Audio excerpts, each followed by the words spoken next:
a los que están aquí conmigo. Voy a empezar por la derecha, sin que ello suponga ningún tipo de alusión.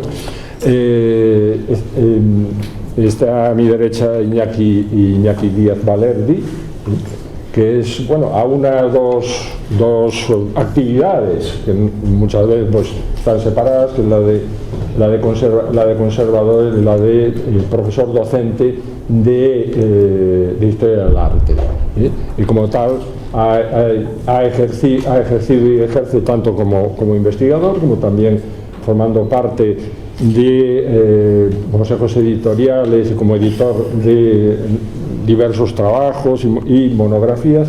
Su especialidad está centrada en el arte prehispánico, cosa que personalmente encuentro fascinante.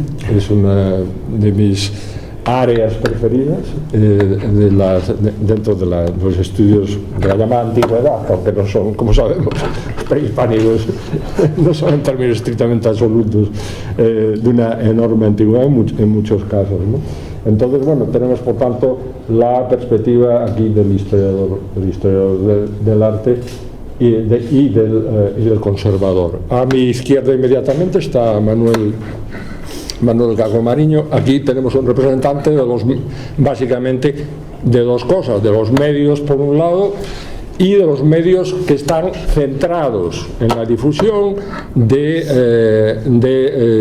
la cultura. Su actividad abarca no solo a partir de su pertenencia al Consejo de Cultura Galega, del cual está a cargo a partir, bueno, de un blog de los trabajos de difusión.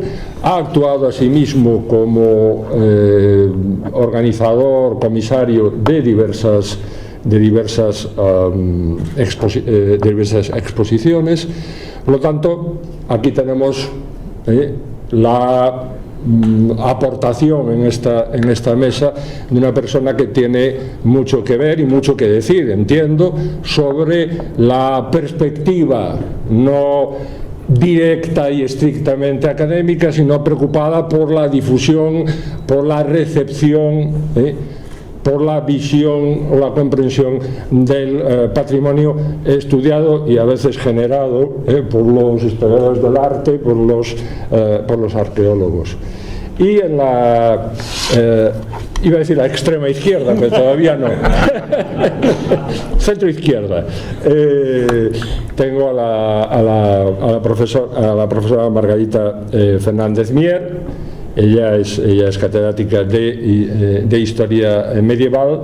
Se ha dedicado en particular a ese mundo, no sé si mal llamado, creo que mal llamado, de las edades oscuras, es decir, el periodo alto medieval, que cada día, al menos a mí, que nunca me he interesado por él, debo reconocerlo, pero que cada día me sorprende agradabilísimamente con una gran cantidad de informaciones y de reflexiones que tienen mucho que ver con la prehistoria. Exacto, es decir, las famosas edades oscuras que no son nunca tan oscuras como nos gusta decir, y es para mí una etapa que cada vez me resulta más interesante, y a la que ella ha estudiado tanto desde la perspectiva histórica como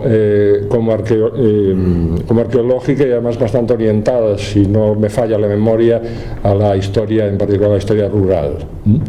Así que, bueno, otra perspectiva, otra visión que espero que nos sirva aquí para completar lo que se diga acerca de la temática de la mesa redonda, que ahora diré cuál es. Hay que dejar un poco de tensión, generar tensión. Y por último, presentar a mi colega y amigo Suso Sánchez, profesor de Historia del Arte en la Facultad de Geografía e Historia, y que va a tener, no sé si el honor, la carga o ambas cosas de ordenar o llevar esta mesa redonda. Y bueno, como he prometido, ahora va el título y la temática. Es un título que a primera vista puede parecer provocador, ¿sí? Es Europa Atlántica, demasiado patrimonio. En fin, pues ahí queda eso. Creo que vamos a seguir el orden de intervenciones. Empezaremos por la profesora Fernández Mier. 15 minutos, por favor. Gracias. Vas a tener suerte porque nos dijeron que 12. Sí. Con lo cual probablemente no nos pasemos mucho. Bueno, voy a darle gracias a la organización por darme la oportunidad de volver una vez más a Santiago, que la verdad es que vengo bastante a menudo, esto queda muy cerca de Oviedo. Pues la verdad es que yo pensaba, como era una mesa redonda, solamente con 12 minutos, no pensaba hacer una presentación, pero después de las charlas de por la mañana decidí que iba a hacer una pequeña presentación. Yo creo que nos va a servir un poco para unir lo que discutimos por la mañana con la perspectiva que tú acabas de dar desde el punto de vista de la puesta en valor de un gran monumento. Voy a explicar un proyecto muy rápidamente, el proyecto que nosotros estamos desarrollando, pero creo que une bien estas perspectivas y que nace de una frustración. Nace una frustración precisamente de los paisajes políticos de los que hablábamos también por la mañana y de un proyecto que hice hace un montón de años, como el 2003, 2004, un grupo de desarrollo rural de una época, de una zona que aglutinaba a 10 municipios de Asturias, planteó poner en valor todo el patrimonio que existía, ¿no? Desde un punto de vista muy complejo. Hice un proyecto con un montón de gente, yo dije un proyecto de un montón de gente que evidentemente luego no se implementó. No se implementó porque nadie entendió lo que se planteaba con aquel proyecto. Era puesta en valor de caminería, de la alimentación en relación con el patrimonio, con el paisaje, los espacios agrarios, los espacios ganaderos, y aquello al final quedó en nada. No había manera de que los 10 municipios se pusiesen de acuerdo, el PRODE entendiese qué significaba aquello, y yo quedé con la frustración de, después de haber redactado y puesto sobre el papel todo el conocimiento que yo tenía de esos espacios, que yo conocía muy bien porque había hecho la tesis doctoral y porque vivo allí, pues no éramos capaces de sacarlo adelante.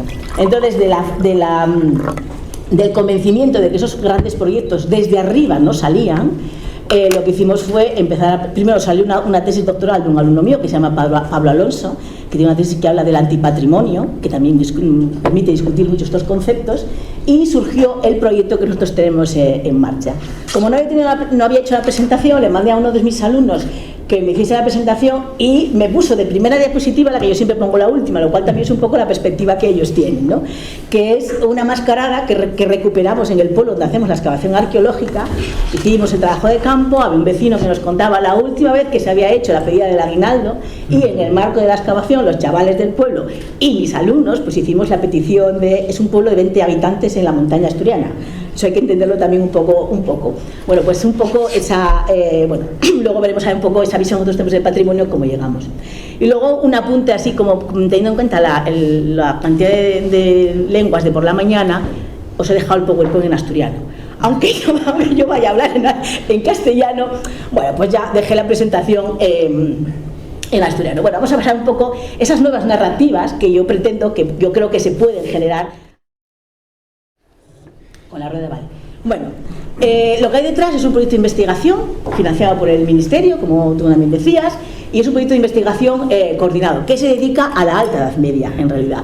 Es el CSIC, la Universidad del País Vasco, la Universidad de Oviedo y la Universidad de Salamanca. Y son una serie de proyectos de investigación que se han ido encadenando en el tiempo, que tienen como objetivo principalmente la Alta Edad Media, pero entender el paisaje alto medieval y luego cómo eso se ha ido transformando a lo largo del tiempo. Con esto lo único que quiero que quiero que veáis es que detrás hay una investigación. Bueno, ¿cómo entendemos? Nosotros utilizamos un concepto que es el de la arqueología agraria. ¿Cómo nosotros entendemos la investigación que queremos hacer? Lo que entendemos es que la investigación arqueológica tiene que ser una práctica científica social que nos entienda, que dentro de un contexto político muy especial, que es el actual, de despoblación y de abandono de estos espacios de montaña, especialmente en Asturias, que además nos genere ideas desde el punto de vista transformador, que nos permita generar nuevas narrativas, esos espacios de los que tanto hablábamos por la mañana, que se despueblan, que además tienen una visión muy peyorativa de esos territorios. Cómo generar una visión un poco distinta a partir del estudio histórico y a partir del estudio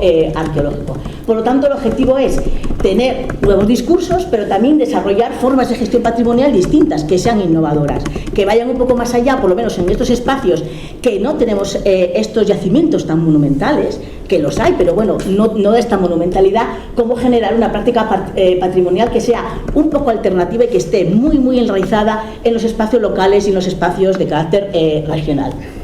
Nosotros tenemos, desde ese punto de vista, tenemos tres herramientas.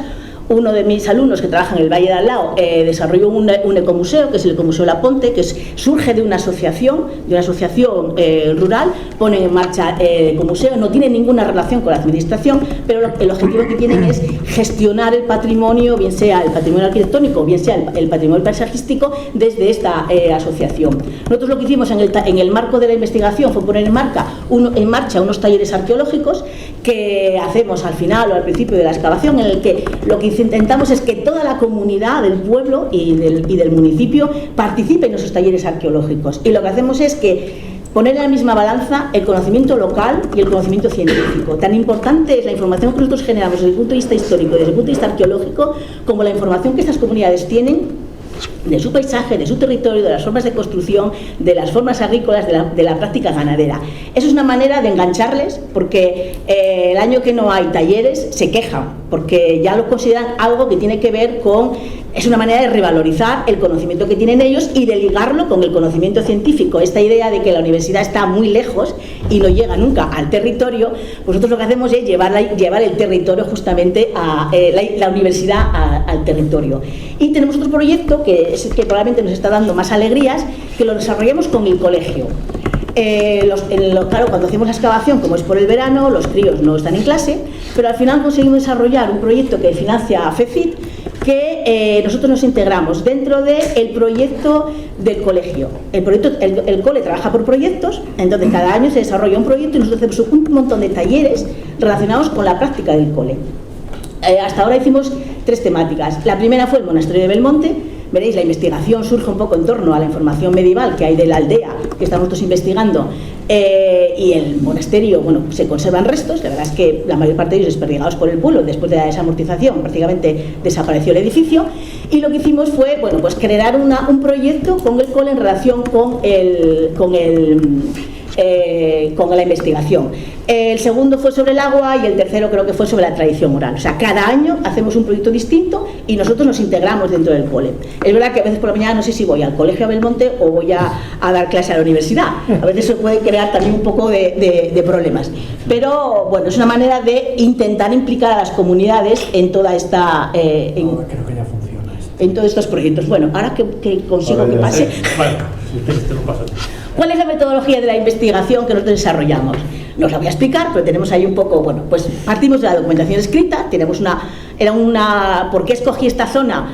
El monasterio de Belmonte tiene una muy buena documentación y de una zona de montaña, que generalmente se estudian los monasterios más grandes, los monasterios más cercanos a las ciudades.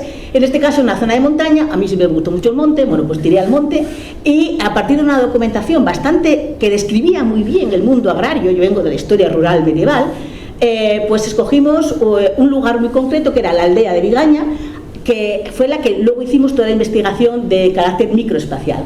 Toda la toponimia, que es algo que es un patrimonio que perdemos irremediablemente, porque como ya no se usa, se pierde. Justamente ayer yo vengo de Salamanca, de una reunión muy sesuda de alta edad media, de todos los que aparecían en la diapositiva anterior, y yo lo que hablé fue precisamente de el valor de la toponimia desde el punto de vista de las micropolíticas, porque la toponimia sirve sobre todo para gestionar el territorio. Si no sabes cómo se llaman los sitios, no puedes ir a los sitios. Bueno, una reflexión sobre la toponimia, utilizar el conocimiento local denso. Lo que los paisanos saben del territorio, nosotros nunca lo vamos a saber. Y eso es una cosa que no se puede perder y que tenemos que utilizar. Antes hablaba con alguien de cómo los paisanos te pueden interpretar muchas veces muchas cosas de los yacimientos arqueológicos a los que nosotros no llegamos, ¿no? O si no, decimos que todo es ritual. Que puede ser una vez a lo que llegamos. Bueno, la cartografía, por supuesto, y luego la arqueología. La arqueología tal y como nosotros la estamos aplicando. Va atrás, Margarita. Ahí. Que sería coger un pueblo que consideramos que el pueblo es el yacimiento, no solamente el Castro de la Edad del Hierro o la iglesia medieval. Lo que hicimos fue coger un pueblo y a utilizar todo tipo de analíticas, fijarnos sobre todo pues, sobre la arqueología agraria, intentar comprender cómo se va construyendo el paisaje, cuándo se ponen en explotación los espacios de pasto, cuándo se construyen las terrazas agrarias, utilizar micromorfología de suelos, estudios de pólenes, todo lo que se hace en una excavación arqueológica, pero no solo en los lugares donde generalmente excavamos, en los lugares monumentales, sino en todos los elementos que componen el espacio agrario. Tenemos excavados muchos campos de cultivo, muchas terrazas agrarias, que nos han dado muchas muy buenos resultados, en algunos casos muy espectaculares desde el punto de vista de la prehistoria, localizando yacimientos que si no, nunca se localizarían. Tenemos excavados los pastos de montaña, las brañas. Es verdad que hay una larga tradición en los Pirineos que tienen una muy buena documentación. En este caso, por ejemplo, que es una braña, las construcciones más modernas son del 19, hay un uso muy continuado, muy potente desde el siglo XV, pero debajo tenemos una longhouse del bronce, que está sin publicar, o sea, y hay un montón de lítica, cosa que en los otros yacimientos que estamos encontrando no nos aparece. Es un enganchado y un montón de lítica asociada a estos espacios, que nos está permitiendo ver toda esa diacronía tan larga de uso del espacio. Este es el pueblo, ahí vivo yo. Yo lo que hice fue llevarme la investigación a mi casa, porque era la manera de poder conciliar la vida familiar y la investigación arqueológica. Entonces, al final, bueno, es verdad que el yacimiento tenía muy buena documentación, el pueblo tenía muy buena documentación medieval, pero además pues me ayudó a conciliar todo esto que muchas veces es imposible de conciliar. Bueno, le hicimos un montón de perrerías a todo el territorio, haciendo excavaciones en muchos sitios donde generalmente no se excava, ¿no? Y todo un montón de distinto tipo de analíticas y distinto tipo de aproximaciones.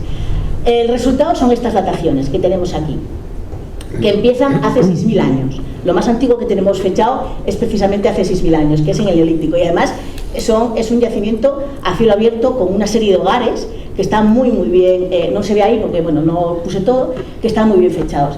En uno de estos sitios, justamente en este sitio, que empezamos haciendo una trinchera de 1×3, que ahora ya es un 12 por no sé cuánto, tenemos una ermita del siglo XVII que se superpone a una ocupación medieval. Hay 14, 15, 16, 17, hay moneda en toda esta época, la moneda más antigua es del siglo XIV.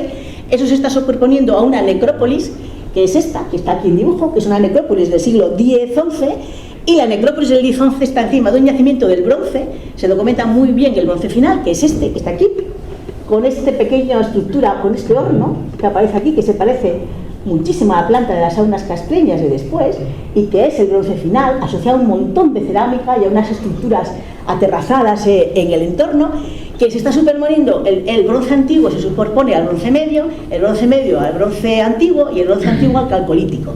Debajo hay una estructura calcolítica, las tenemos bastante bien fichadas. Bueno, aquí tenemos un poco toda la diacronía. Aquí falta alguna datación, nos faltan los romanos, pero en la última parte de la excavación el año pasado empezaron a salir los romanos en el límite del yacimiento. Bueno, y luego claro, tengo la Alta Edad Media, porque otra cosa es que ando intentando buscar la Alta Edad Media y lo que me encuentro es prácticamente toda la prehistoria, siempre debajo de los yacimientos medievales. Pero también tenemos una necrópolis del siglo VII con uno de los ajuares, que además yo creo que en Galicia no hay ningún ajuar de esta época, y probablemente esto que está en la montaña asturiana sea el más occidental de todo ese tipo de ajuares que son del siglo VI, VII después de Cristo en la península. Bueno, no voy a explicar todo el yacimiento. 2 minutos. Ya, lo que quiero explicar es un poco cómo tenemos una diacronía desde el punto de uso del territorio, de ese espacio que es un espacio de montaña en el que prácticamente no había nada y no sabíamos prácticamente nada. Tenemos el Castro de la Edad del Hierro, que se está publicado porque ya se excavó por la tesis de David Álvarez, y todo eso se complementa con todas esas actividades de transferencia de conocimiento a las que aludía anteriormente. Toda esta información que nosotros generamos desde el punto de vista histórico tiene que acabar vertiendo de alguna manera a la comunidad. Y ahí tienes algunas de las imágenes, primero de las visitas guiadas que hacemos. Lo primero que hicimos fue hacer charlas a las que no iba nadie. Fuimos intentando poco a poco ir incorporando a la gente, y la verdad es que el momento en que dimos con el kit de cómo incorporar a las comunidades rurales fue en el momento en que hicimos los talleres arqueológicos el primer año, y a partir de ahí siempre los reproducimos. Hacemos un taller de pan, tenemos en el pueblo se conserva, en mi casa, se conserva el horno tradicional, y lo que hacemos pan, les enseñamos a cómo amasar tradicionalmente, hacemos talleres de cerámica, los críos acaban excavando de verdad una excavación, hacemos talleres de música tradicional. Todo esto siempre intentando ver cómo el conocimiento local hay que ponerlo a la misma nivel que el conocimiento científico, y es una manera en la que ellos se sienten identificados con la investigación que nosotros hacemos. Y esto es lo que tiene que generar esas nuevas narrativas a las que yo antes hacía referencia. Es la investigación de 10 años. Desde el punto de vista científico está dando mucha información, pero sobre todo yo creo que lo más interesante es la demanda que empezamos a tener de otros colegios, de los alrededores, de que reproduzcamos la misma dinámica. El sábado pasado tuvimos ya unos talleres en el municipio de Grau, que ya tiene, porque claro, este colegio tiene 35 alumnos, es muy fácil trabajar con ellos. En Grau hay 600. Eso ya va a ser más complicado, pero sí es verdad que tuve una reunión con todos los directores, y lo que demandan es, no lo podemos hacer de la misma manera, pero demandan esa implicación y esa valorización de los elementos, esa co-construcción de conocimiento de la que tanto hablábamos, que es un poco la palabra que nosotros utilizamos, cómo co-construimos el conocimiento con ellos, y cómo yo de verdad creo que en este caso la investigación arqueológica, la investigación histórica tiene que ser una herramienta que dinamice y que cree nuevas narrativas desde el punto de vista del mundo rural. Ya está, ¿ves?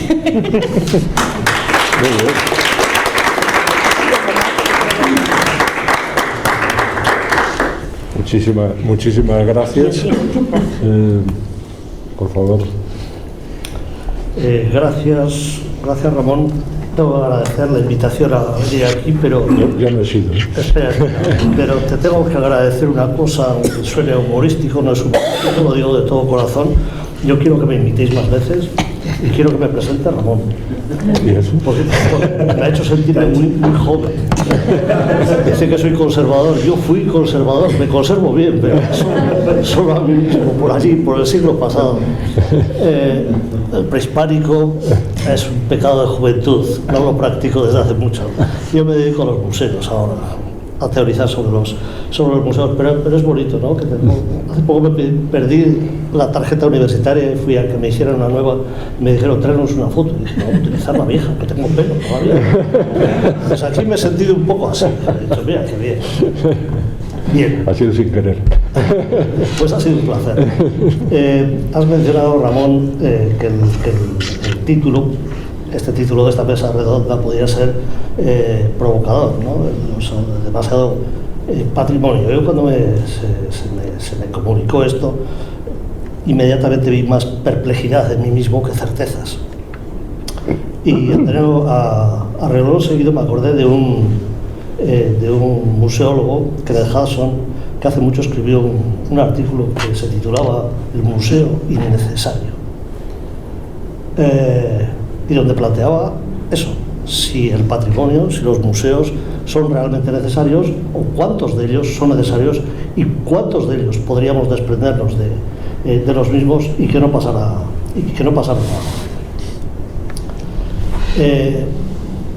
Teniendo en cuenta lo que decía Kenneth Hudson y teniendo en cuenta la pregunta, yo estaría de acuerdo con él en que demasiado patrimonio, sí, sin discusión, hay demasiado patrimonio, claro está. Pero el problema no es que exista el patrimonio existe, lo queramos o no. El problema es cómo y para qué lo gestionamos, para qué lo conservamos. Se ha planteado aquí, tú has planteado eso, quién decide es el político de turno, con qué políticas, cómo se planifica, no cómo se inaugura, sino cómo se planifica, cómo se asegura la viabilidad. Por la mañana has hablado de la sustentabilidad del patrimonio, etcétera, etcétera. Bueno, yo creo que es una situación muy compleja. Yo me voy a referir, sobre todo me voy a centrar en los museos de todo tipo. Creo que es una situación compleja por varios factores. Uno, las tipologías museísticas y todas las patrimoniales de conservación del patrimonio son infinitas. O sea, ya no hay museos de historia, museos de arte, museos de ciencias naturales. No, las tipologías son infinitas. En segundo lugar, cualquier objeto es susceptible de ser musealizado o patrimonializado, me da igual, cualquiera. Desde un balde, una fregona, hasta una obra de arte. Y en tercer lugar, el museo o el centro patrimonial puede servir para cualquier cosa, no solo para guardar patrimonio ni para conservarlo, sino para cualquier cosa, para un desfile de modas, para un ágape, para una boda, etcétera, etcétera. Esto tiene una plasmación evidente, cuantitativa, en el número de museos que pueblan nuestra geografía, no la nuestra, toda la geografía. Yo tengo los datos para el País Vasco, que os digo, en el año 1975, año de la muerte de Franco, en el País Vasco había 14 museos. Hoy en día hay 115. El porcentaje de aumento es del 770%. 115 museos para una población que no llega a los 3 millones de habitantes. No sé los datos de Galicia, no sé los datos de Francia, no sé los datos, pero creo que la situación es más o menos parecida. Hay una superpoblación, una natalidad desaforada del número de museos, una demografía rampante, galopante, indiscriminada respecto a los museos y a los centros patrimoniales, que tienen que ver, creo yo, con tres elementos que lo pueden explicar. Uno es el momento del final de la Segunda Guerra Mundial, cuando existe un convencimiento entre las élites, digamos, las élites pensantes, de que así como una infraestructura, una vía de comunicación, una casa, un lo que fuera destruido podía ser reconstruido, el patrimonio no. El patrimonio, si se pierde para siempre, es irrecuperable. El segundo, algo que se ha ido desarrollando a lo largo de toda la segunda mitad del siglo XX, bueno, la última parte del siglo XX y principios del XXI, que son lo que yo denominaría los mitos de la identidad y de la autenticidad. Digo mitos porque no acabamos de entender o de explicarnos o de estar de acuerdo en qué es eso de la identidad. En principio no hay identidad, tendría que haber identidades múltiples, contradictorias, etcétera, etcétera. Y lo de la autenticidad, lo que he dicho antes, si cualquier objeto es susceptible de ser musealizado, lo del auténtico queda un poco en un estado evanescente, más desde a partir de determinados movimientos artísticos como Dada, que propugnaban la no frontera entre la vida real o la vida habitual y el arte, ¿sí? Y el tercer factor, que a mí me parece muy importante, es una obsesión economicista en torno al patrimonio, en torno a los museos, que se basa fundamentalmente en dos aspectos. Uno, la espectacularidad, lo que no es espectacular es despreciado, y la rentabilidad, que parece que ser el eje absoluto, sobre todo de las políticas culturales, para emprender cualquier iniciativa cultural. Hay una auténtica obsesión por la generación de recursos, un mantra extendido, yo creo que en España, sobre todo a partir de la apertura del Guggenheim en Bilbao, que hizo creer a nuestros regidores que el abrir un museo o el abrir un centro patrimonial iba a conllevar flujos de turistas inacabables y iba a generar recursos. Eso es la gran mentira patrimonial de este país y de todos. Pero sin embargo, paradójicamente ha tenido unas consecuencias. Una es los flujos masivos a lugares patrimoniales y a museos. Pero cuidado, flujos masivos que no son equiparables de un museo a otro. Hay unos museos que reciben la atención mediática, que son bendecidos por la moda, y otros que pasan completamente desapercibidos. El otro día pregunté a mis alumnos de museología cuántos museos conocían en el País Vasco. Conocían 6, 7 de media, 115, estoy hablando de 115. Y empecé a relatar yo de memoria, sin tener un papel. Dije, ¿conocéis el museo de Pipaón? Nadie. El museo de Larraul, nadie. Y son estudiantes de museología, de la asignatura de museología, ¿sí? Y una segunda consecuencia que tiene que ver con todo este desaforado surgimiento de museos es que se ha naturalizado, se ha hecho permanente una especie de divorcio entre agentes activos y agentes pasivos en relación a las mecánicas de preservación y exhibición patrimonial, ¿sí? Esto tiene que ver, yo creo, con los sistemas políticos, con las mecánicas de delegación y de desistimiento, Nosotros delegamos a los políticos que nos resuelvan el problema, desistimos de nuestras responsabilidades, incluso de las más pequeñas. Alguien lo hará. Si un monumento está dañado, alguien vendrá a limpiarlo, no nosotros. Si hay una colilla en el suelo, no nos agachamos, porque somos demasiado dignos como para agacharnos a recoger una colilla en un lugar patrimonial. Y esto yo creo que genera una consecuencia nefasta, y es que lo que se exhibe hoy en día en la gran mayoría de los museos y de los lugares patrimoniales es percibido por el visitante como algo ajeno, no es algo propio, porque ese visitante no ha tenido ninguna capacidad de decidir sobre qué es lo que quería ver o cuáles eran los problemas que le interesaban. Lo he contado antes, una anécdota. Yo soy padre putativo del Artium de Vitoria. Estuvimos 3 años haciendo una campaña brutal para que en Vitoria, tanto las autoridades provinciales como el gobierno vasco se dieran cuenta de que teníamos la mejor colección de arte contemporáneo de España, superior a la Reina Sofía. Al final se consiguió que se hiciera el Artium, y se hizo, y ahí está el Artium. Y los que habíamos estado en la lucha, digamos, nos juntamos para celebrarlo. Nos fuimos a cenar y alguien, siempre hay un tocapelotas, dijo, bueno, estamos muy contentos y realmente esto es lo que quería el pueblo de Álava. ¿A quién habíamos preguntado? Pues yo soy historiador del arte, ay, qué exquisito. ¿Qué es lo que me interesa? El arte contemporáneo. Y el otro igual, el otro igual, el otro igual. Entonces nos propusimos hacer una pequeña encuesta sin ningún valor científico. Vamos a preguntar a la gente cercana, sí, a ver qué opinan del arte. No les preguntábamos directamente, sino indirectamente, ¿no? Nadie dijo, nadie. No hubo ni una sola respuesta que dijera, no, el arte es lo que necesitaba Álava. Nadie. ¿Y cuál fue la respuesta que más se repitió? El museo que querían los alaveses, a tenor de esa encuesta, era el Museo de la Patata. No estoy haciendo bolchevismo, no quiero decir que haya que hacer, no soy tan demagogo como para decir, no, pues vamos a hacer el Museo de la Patata, no. Pero se establece una especie de divorcio entre lo que los listos, nosotros, ¿sí? los sabiondos, nosotros somos los sabiondos, somos los que sabemos qué necesita el pueblo, somos hijos no de la Ilustración, que ha salido esta mañana, somos hijos del despotismo ilustrado. Nosotros somos los que decimos, chaval, te conviene esto. Bueno, no voy a seguir por ahí.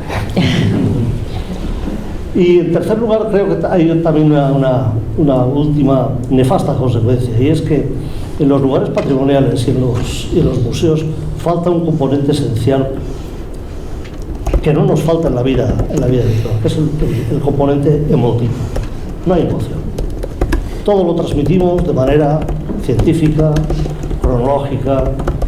El museo dice, es decir, es palabra de Dios. No debería ser así. Bien, todo esto me lleva, para acabar, ya quedan, ¿no? 4 minutos. 4 minutos. Eso, yo te voy a regalar un par de minutos. Me lleva a plantearme, claro, es muy fácil hacer este pequeño y sintético diagnóstico, pero decir, bueno, ¿y cuál es el reto del futuro en relación a los museos y a los lugares patrimoniales? Pues yo creo que hay uno fundamental, que es huir de esa sacralización fetichista del objeto, y sobre todo huir de la sacralización y de la fetichización de los dígitos y de las estadísticas. De las estadísticas de asistencia, de las estadísticas del dinero, y sobre todo intentar hacer lugares patrimoniales al servicio de la sociedad, al servicio de los lugareños y no de los flujos turísticos, que los flujos turísticos son pan para hoy y hambre para mañana. Y en relación con lo que acaba de comentar mi compañera, que Margarita Fernández Miguel, yo creo que hay un aspecto muy importante, y es que para lograr esta vertiente, activar esta vertiente emotiva, ¿sí? Hay que practicar una cosa que no se practica, que es la interlocución entre todos los agentes implicados en la conservación y difusión del patrimonio. entre los políticos, entre los técnicos, los sabios, los científicos, pero también entre la gente. Porque el patrimonio al servicio de quién está, al servicio de la gente.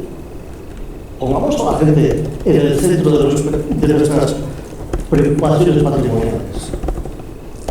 Y claro, prácticamente la corrupción implica evitar comportamientos autoritarios o dirigistas. Yo te digo lo que te conviene. No, se debería acabar. Y en segundo lugar, que me parece muy difícil, pero también tendría que ser muy discutido, que sería fomentar la participación. También lo acabo de comentar mi compañero. La participación de tal manera que esa dicotomía que hay entre sujetos o agentes activos y agentes pasivos se diluyera. Porque, como decía Mauricio May, todos somos agentes activos, o deberíamos serlos. Y sin embargo, a algunos se les despoja de la capacidad de gestionar lo que real, legal y legítimamente les corresponde. Gracias.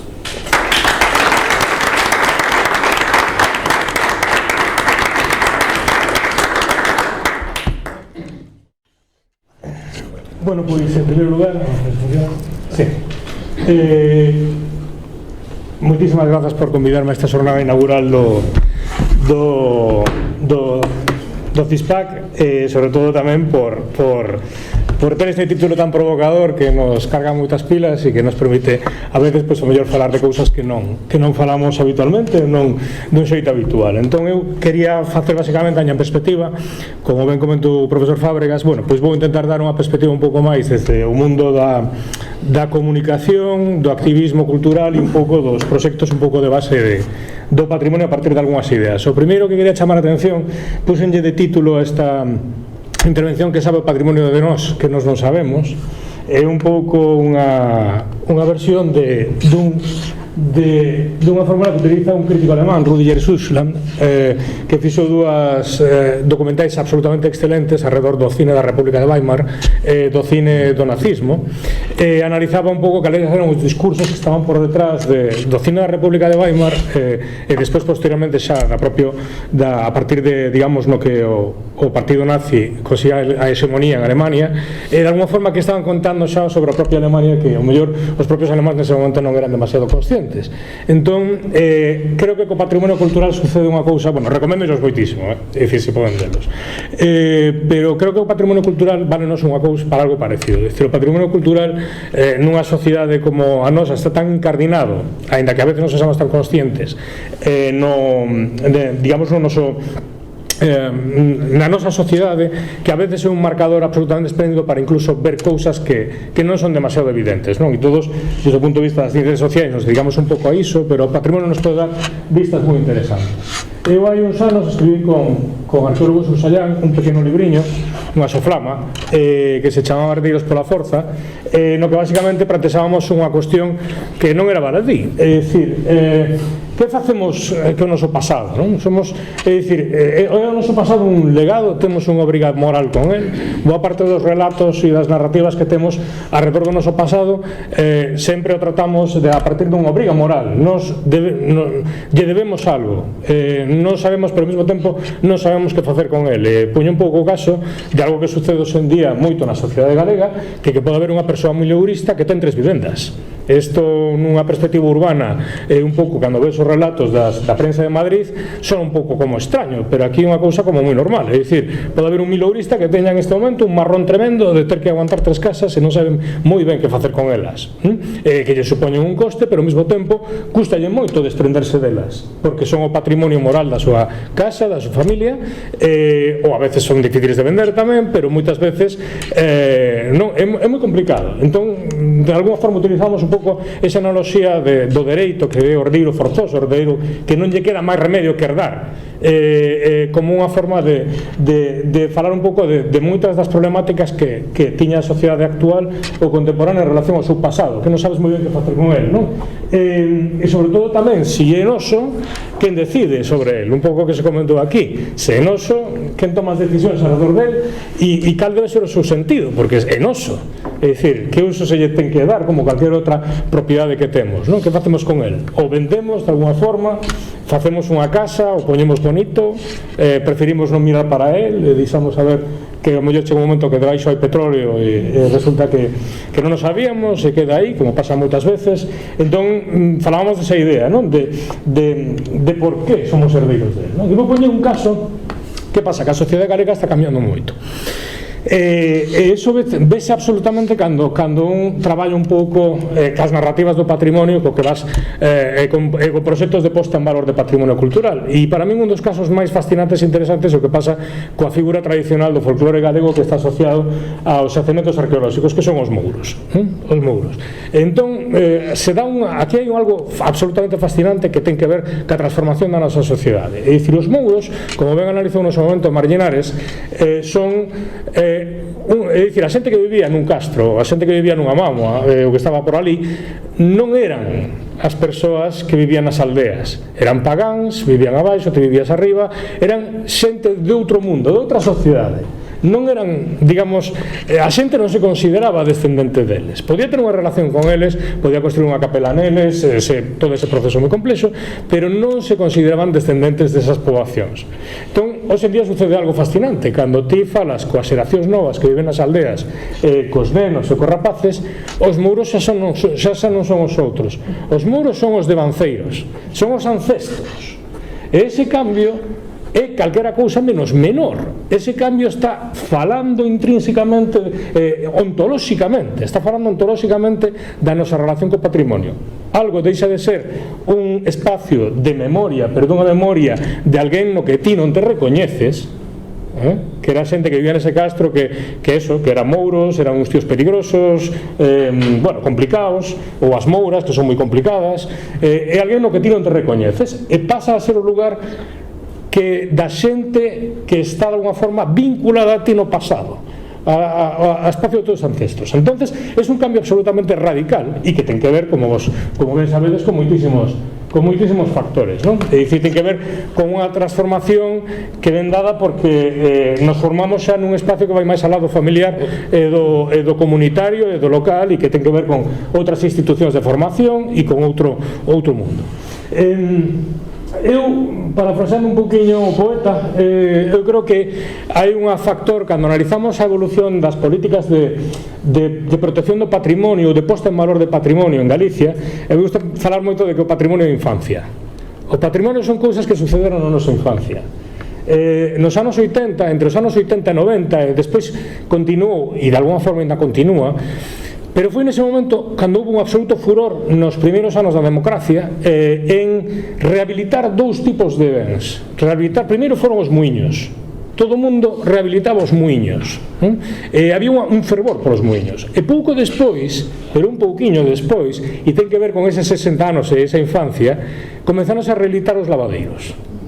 É dicir, son dous bens etnográficos que eran moi e que hasta ese momento os lavadeiros estaban en ese momento cheos de silveiras, moitos deles, e os muiños tamén, e comenzaron a rehabilitarse. Por qué? Porque estaban moi relacionados ca infancia e coa memoria directa de moitas desas familias, non? Pero ao mesmo tempo era un momento no que a penetración dos novos cultivos forestais, a instalación de ENCE, a eucaliptización de moitísimas partes do territorio, fixo que aqueles lugares que estaban metidos en caborcos e que eran lugares que non valían para a explotación forestal se convertiran de unha forma casi como refuxios de paisaxes da memoria, é dicir, de unha paisaxe extinguida, de unha paisaxe que desaparecera de outros lugares onde había aínda esas especies caducifolias que na parte máis nas partes máis explotables pois desapareceran. Entón, o primeiro furor foi aí, é dicir, se nos paramos a pensar, a historia máis complexa, pero en los grandes rasgos, é dicir, as grandes políticas de intervención nos anos 80 que foron levados a cabo sobre todo por concellos e por entidades, algunha diputación, foron neste tipo de bens. É dicir, porque eran bens que estaban na zona do patrimonio da memoria, da infancia, contra as cuales sentíamos unha certa débeda, se sentía unha certa débeda. Que ocurre? Que todo eso vai cambiando porque hai dúas lóxicas que hoxe en día confluen e siguen existindo no mundo do patrimonio, e eu falaría delas en dous sentidos. Hai unha lógica que ven da sociedade tradicional e que nos leva a valorar determinados tipos de patrimonio, e hai outra lógica que ven da historia nacional, o que comentaba o profesor Díaz Alberdi dos mitos de identidade, dos mitos diferenciais. Están coexistindo nos dous. Eso que vedes aí arriba é a estadística de patrimoniogalego.net, que sabedes que é unha plataforma na que as persoas poden escribir, publicar bens de patrimonio cultural. Calquera persoa pode subir ali unha fichiña e catalogar bens, non? E a día de hoxe, é dicir, ano 2022, agás as capas que ten a Xunta en par de visores, sigue sendo o único catálogo un pouco de patrimonio cultural que existe. O sea, a día de hoxe son sobre uns 13.000 bens máis ou menos culturais publicados aí por xente moi diversa, non? E que a verdade que fan un traballo que de outra forma non se vería. Estes datos son de 2017, máis ou menos, pero nos revelan un detalle moi alucinante. É dicir, os dous primeiros tipos de bens máis catalogados son os cruceiros e as igrexas.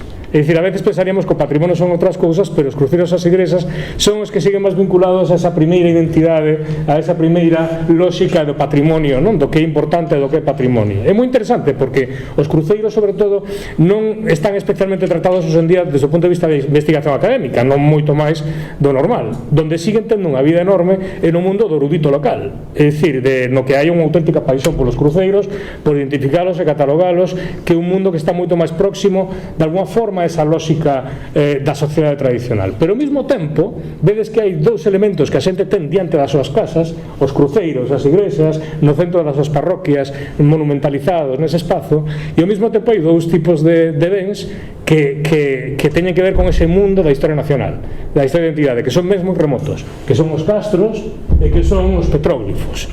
Son bens e que nos están falando desa outra lógica na que estamos coexistindo. Outro detalle interesante alrededor desto, de cando traballas con catálogo colectivo e que te leva a pensar, é un dato fascinante que só vimos unha vez cando volcamos os datos en mapa. O que vedes á esquerda son os bens catalogados en patrimoniogalego.net, todos aí concentrados. O que vedes á dereita son as aldeas abandonadas, é dicir, os territorios con maior despoboación. Se vedes, os ocos da parte catalogada se corresponden cos ocos das partes das aldeas abandonadas. É dicir, a maior parte das catalogacións están concentradas no eixo atlántico, na maior parte de desenvolvemento social. Así que o patrimonio ten unha topografía, polo menos no noso imaginario, no que catalogamos, moi conectada tamén co desenvolvemento económico. A xente que cataloga e que perde tempo catalogando é xente que vive no eixo atlántico, en gran medida. Non é xente, é dicir, non unha persoa do rural que diga, esta é unha zona moi despoblada, vou a publicar isto, vou facer máis visible, etc. Bueno, é dicir, é máis, corresponde a outro mundo. A lógica de facelo público, de facelo colectivo, corresponde a outro mundo. Eso está transformándose moitísimo e hai un elemento fascinante alrededor desa idea do patrimonio etnográfico que ven desa primeira lógica.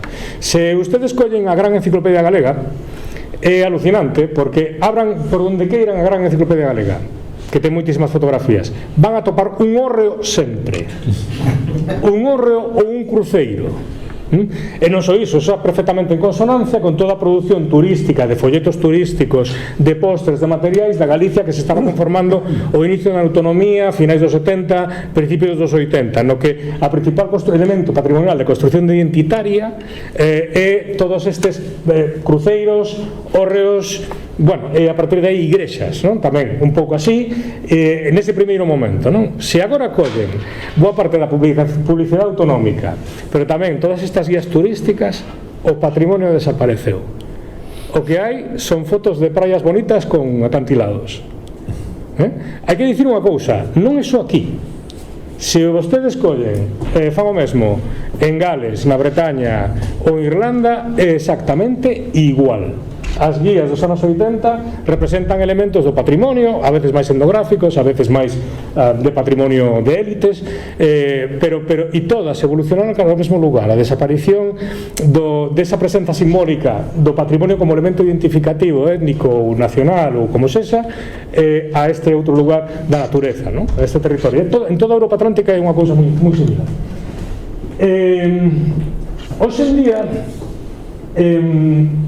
pola miña experiencia e polo meu traballo en toda Galicia, en diferentes lugares, eu observo un elemento moi interesante, isto ven tamén o fío en casa ben co que comentaba o profesor Alberdi, de alrededor da participación. Eu sí que vexo o patrimonio que está sucedendo en este momento con moitas iniciativas de recuperación de patrimonio cultural en Galicia e que son resultado dunha transacción, dunha especie de pacto social. É dicir, moitas veces os concellos toman iniciativas porque hai presións por parte das entes locais. Eses entes locais son moi diversos. É dicir, a veces son asociacións de veciños, comunidades de montes, pero outras veces son grupos de eruditos locais que publican cousas na prensa, que é un rollo super incómodo para os políticos locais a publicar artigos inflamados na Voz de Galicia, na edición local. E unha cousa con respecto ao tema económico que é o feito de que o discurso económico de explotación de debemos recuperar un patrimonio, debemos poñer un valor, é compartido por todos, se convertiu nun espacio común compartido por todas as partes. É dicir, o económico é a legitimación, pero tamén é a linguaxe compartida que existe. Entón, é un dos principais elementos que vemos e efectivamente en moitos dos casos estes proxectos que se fan cun suposto objetivo turístico en realidade non están encaixados en ningún tipo de planificación turística, nin o están nin o van a estar, porque responden a proxectos, por exemplo, de GADER ou proxectos de diferentes axencias que son proxectos a 2, 3 anos e para os que non está previsto ningún tipo de mantemento. O día no que un castro se entenda como equipamento público a nivel dun polideportivo, en ese momento cando empezará a cambiar, pero este momento non é este. É dicir, os castros son proxectos puntuais. E un exemplo dos máis interesantes dos últimos 10 ou 15 anos é os centros de interpretación, que é a alternativa low cost dos museos, e que para mí son maravillosos porque son unha especie de capa de selada arqueolóxica. É dicir, cando se fai un centro de interpretación de patrimonio inmaterial significa que ese patrimonio ou morreu ou está a punto de morrer. É un indicador matemático de que ese patrimonio inmaterial prácticamente desapareceu. É dicir, no momento no que ese elemento se produce, non? Anticipan ese proceso, vale? E sempre son ferramentas de negociación con axentes locais. Un caso moi difíciles. Un caso moi clásico son os museos do mar. É dicir, entre Ora Ribeira vai facer un novo Museo do Mar, eso quere dicir que hai Museo do Mar en Rianxo, en Ribeira, en Porto do Son, en Noia, en Muros onde carpintería, perdón, en Outes unha carpintería de Ribeira, en Muros outro Museo do Mar, e se seguimos subindo para arriba, en Fisterra hai outro Museo do Mar, todos teñen exactamente o mesmo. Que? Claro, é dicir, todos teñen exactamente o mesmo, baséanse no mesmo e baséanse na idea de prestixio do que é un museo. E simplemente tamén para remitar, falar de outro elemento, que isto é unha cousa, eu creo que dos últimos 2 ou 3 anos, que eu como xornalista non dou cuberto, é dicir, non dou cuberto, é dicir, as excavacións arqueolóxicas escápanse, é dicir, aparecen por todas partes de moitas, e mira que nos enteramos, pero é unha cousa absolutamente increíble da que quizáis non somos conscientes, porque todas suceden localmente e casi ninguén ten a fotografía completa do que está pasando. É dicir, en este momento hai un absoluto uso, e eu diría tamén, vamos a polemizar, pero un abuso da excavación arqueolóxica como ferramenta, como excusa para a dinamización social de territorios. É dicir, se están excavando un montón de sitios a 14.900 máis IVA. É dicir, é un abuso enorme, porque obviamente toda esa información non se procesa, non se incardina en liñas de investigación científicas, e os seus resultados e a súa incorporación de alguma forma e a súa necesidade de poder construir narrativas con elas non existe. É dicir, ao final de moitas destas o que quedan son noticias de prensa.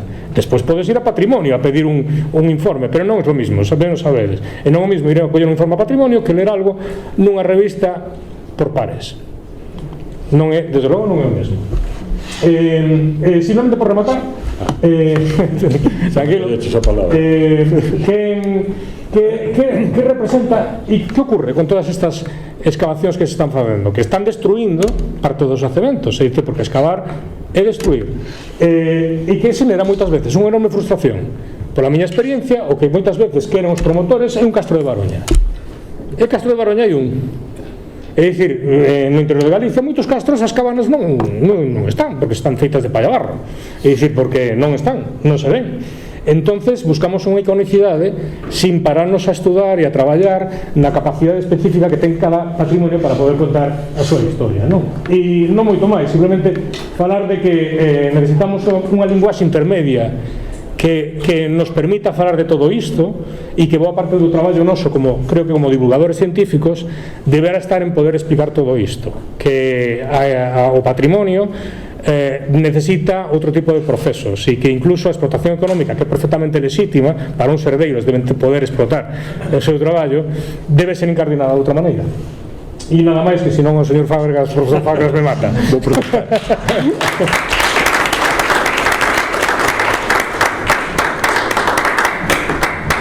Moitas grazas, profesor Gago, e agora cedo o testigo ao mantedor desta actividade.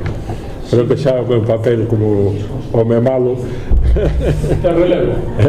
Exactamente. Ahora o me vou. Si me permitís unas pequeñas palabras, unas breves palabras para introducir y enlazar sobre todo con la intervención anterior de Leonardo, en la que ya afloraban algunos problemas en cuanto a las dinámicas de patrimonialización y los procesos para hacer accesible y lograr la participación de los ciudadanos. Yo querría invocar aquí en primer lugar a un geógrafo, porque estamos en un edificio que lleva el nombre del primer geógrafo de Galicia por su aportación fundamental de la mapa de Galicia. Ese geógrafo sería David Lowenthal, el autor del libro El pasado es un país extraño y muchos otros trabajos que después vinieron a profundizar en la reflexión sobre las oportunidades y sobre todo los peligros de las dinámicas de patrimonialización, que creo que es algo que también está aflorando aquí, ¿no? La pregunta de demasiado patrimonio puede coincidir efectivamente con una de esas líneas de interpretación, en el sentido de a dónde nos conducen los procesos de reconocimiento de cada vez mayor número de tipologías y número de bienes de patrimonio, como ahora veíamos con las estadísticas que presentaba Gago, una iniciativa muy loable, por cierto, del patrimonio.net, porque más es cierto que viene a cubrir un hueco que deja la administración, que no es capaz, parece ser, ¿no?, de afrontar la administración. Y la otra reflexión que quiero hacer viene al hilo de una historiadora del arte, de la arquitectura, que es la francesa Françoise Soet, en su libro Alegoría del Patrimonio, cuando pone también, creo que acertadamente, el dedo en la llaga en el sentido de decir, bien, pero es que el problema del patrimonio no es solo que se esté incrementando el número de bienes a conservar, el número de frentes, de tipologías que tenemos que cada vez más asumir como patrimonio y responsabilizarnos de su conservación, sino que el gran reto del patrimonio, ya lo decía en los años 80, es el problema de la ampliación del público. Es decir, el problema de que cada vez hay una demanda creciente de acceder a los bienes del patrimonio, y eso crea unas tensiones. Crea unas tensiones, sobre todo en el sentido de que cuando se planifican intervenciones orientadas a objetivos turísticos,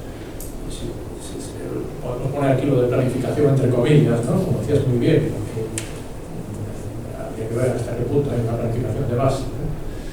Cuando se buscan los objetivos de rentabilidad económica y atraer, ¿no?, de turistas, ahí se están provocando los impactos, esto es claramente conocido en los últimos años, ¿no?, turistificación,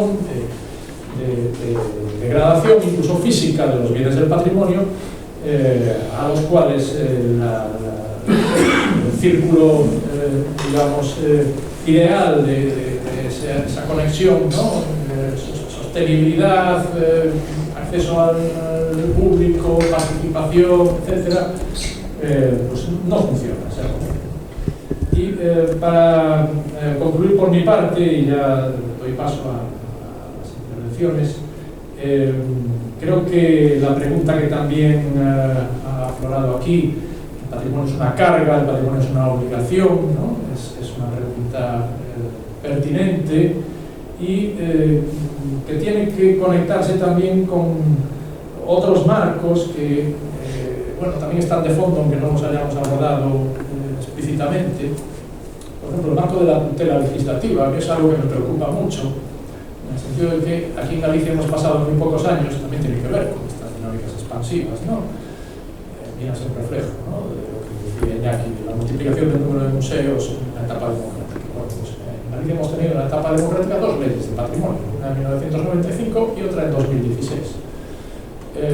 Yo hice un día el ejercicio cuando se aprobó, justo la ley de 2016, solamente en palabras, contador de palabras.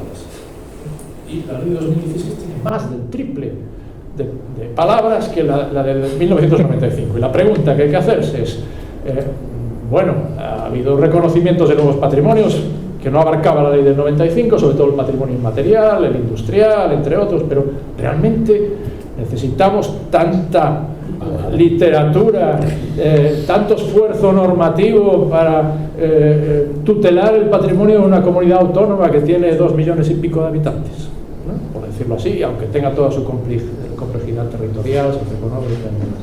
Me refiero también en este sentido a algo que a mí siempre me ha llamado la atención de la última ley de patrimonio de Galicia, que es el esfuerzo, que no sé quién será el especialista técnico o probablemente, bueno, no quiero pensar mal, el funcionario que fue estableciendo unas fechas claves para delimitar lo que iba a ser considerado patrimonio arquitectónico. Por ejemplo, el patrimonio de arquitectura militar es todo lo anterior a 1849, los edificios de cultos religiosos anteriores a 1836, los edificios de arquitectura civil anteriores a 1926, los edificios de uso civil particular anteriores a 1803. Realmente es asombroso este esfuerzo de precisión burocrático-administrativa para precisar lo que es patrimonio y lo que no, ¿no? Estamos cayendo en cosas que son auténticamente aberrantes, me parece a mí, ¿no? Simplemente un criterio cronológico, que es algo ya que creo que a estas alturas del siglo XXI debería estar más que superado, ¿no? En los debates sobre patrimonio, en las reflexiones, ya no digo debates, sino reflexiones teóricas que van muy por delante de todo esto, ¿no? Y creo que nada más, porque la otra cuestión, en parte también ha aflorado aquí, que es la relación patrimonio-turismo, y también la acabo de mencionar, y mi planteamiento ahora es, si tenéis mucho interés en renovar o hacer alguna acotación los intervinientes de la mesa, o le damos también la oportunidad de intervenir a los que están presentes, que también podría ser una manera de empezar a cruzar opiniones y suscitar más debate. Hay que involucrar a los agentes. Yo creo que sí, ¿no? Estamos hablando de participación, pues vamos a predicar como el ejemplo. Solo un tema. Yo también, Vale. después de ti. Vale. Bueno, muchísimas gracias. Bueno, muchas gracias, porque la verdad es que cuando concebimos esta mesa no esperábamos que fuese tan perfecta de ejecución, desde mi punto de vista, por lo menos, ¿no? Porque era algo así lo que imaginábamos para poder discutir, que es de lo que se trata aquí. Y yo quería hacer inevitablemente todos hacemos reflexiones, la mía es una pregunta para reflexionar, más bien, ¿no?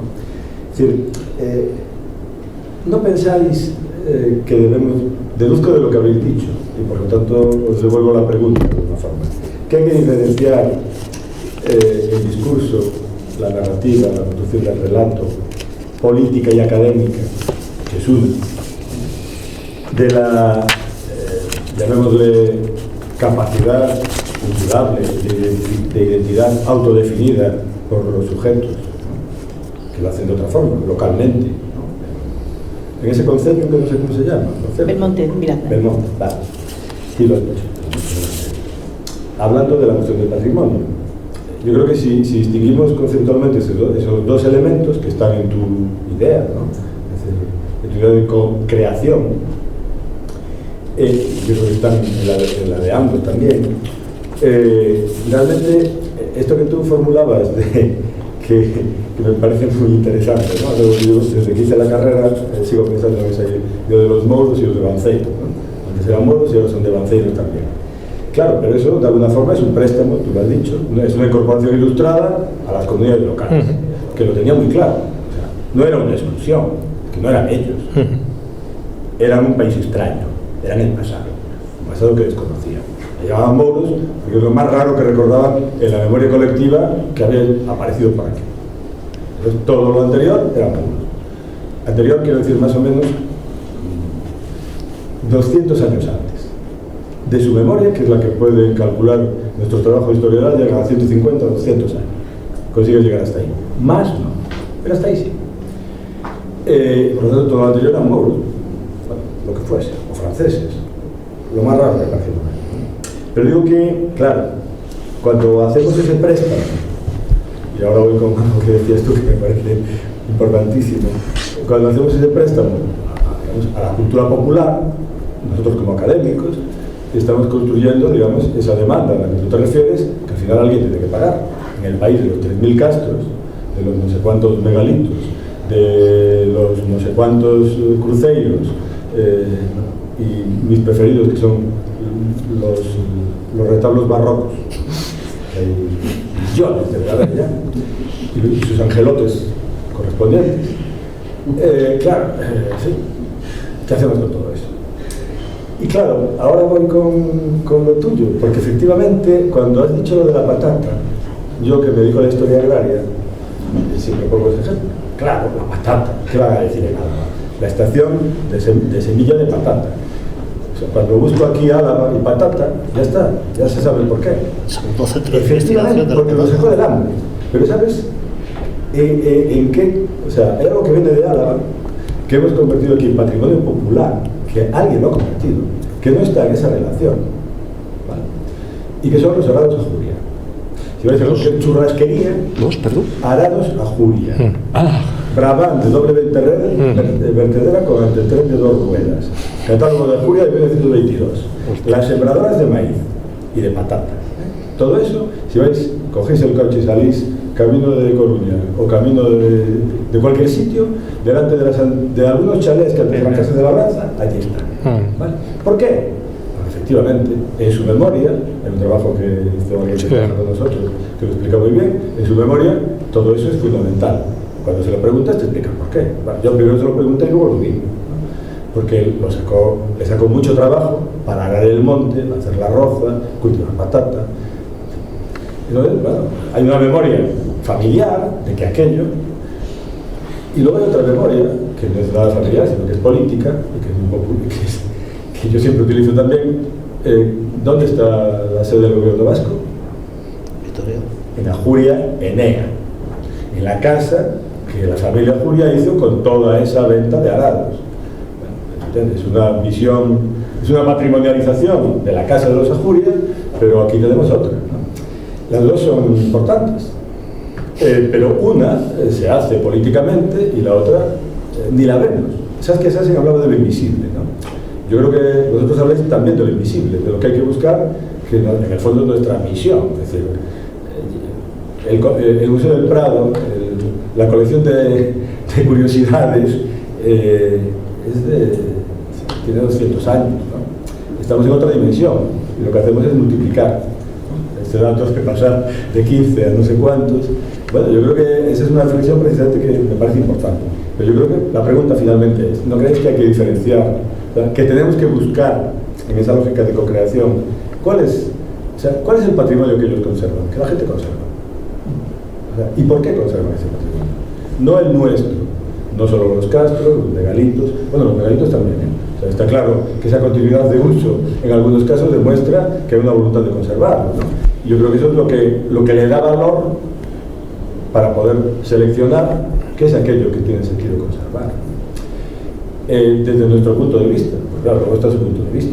La gente tiene derecho a conservar lo que quiera, y si presiona para que el alcalde les haga un museo en Ribeira y lo consigue, pues claro, eso ya es otro problema.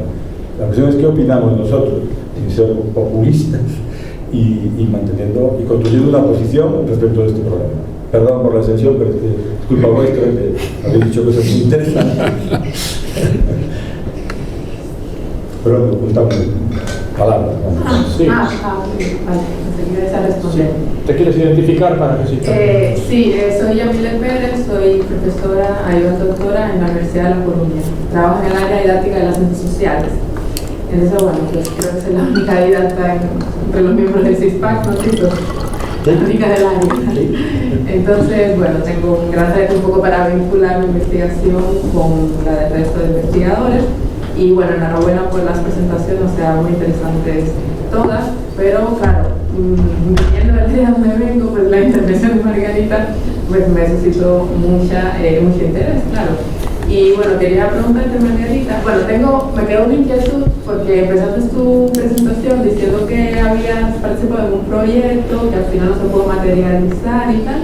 Y después nos contaste pues este proyecto que es de la aldea, ¿no? De Vigaña.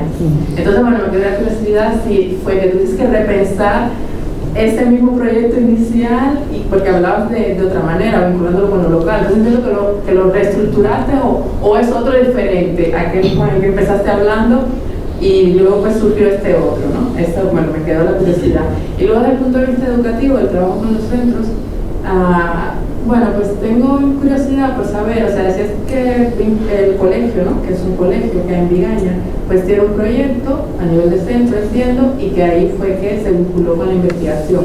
Y quería preguntarte si en ese proyecto se ve el patrimonio más enfocado a como una fuente histórica que permite pues el estudio, la comprensión de todos los acontecimientos del pasado, o se le da también ese enfoque crítico del presente, o sea, de entender, comprender las dinámicas, ¿no? En nuestro caso, pues, rurales, las diferentes problemáticas, y también a lo mejor enlazando con lo que se comenta ahora, de ese patrimonio, si queremos, ¿no? Pues mantenerlo todo, porque algo que está presente en el currículo, en las diferentes etapas educativas, es que el patrimonio, pues debemos conservarlo, protegerlo, o sea, no hay esa perspectiva de que debemos conservarlo todo, ¿no? Sino que es como que lo que he trabajado en clase con mi alumnado es eso, se repiten y tengo que decirles, bueno, pero vamos a ponernos a veces si lo queremos conservar o no. Entonces, es simplemente, sí, en ese proyecto pues incluye esa perspectiva más de análisis y de lo que hemos comentado aquí con el patrimonio.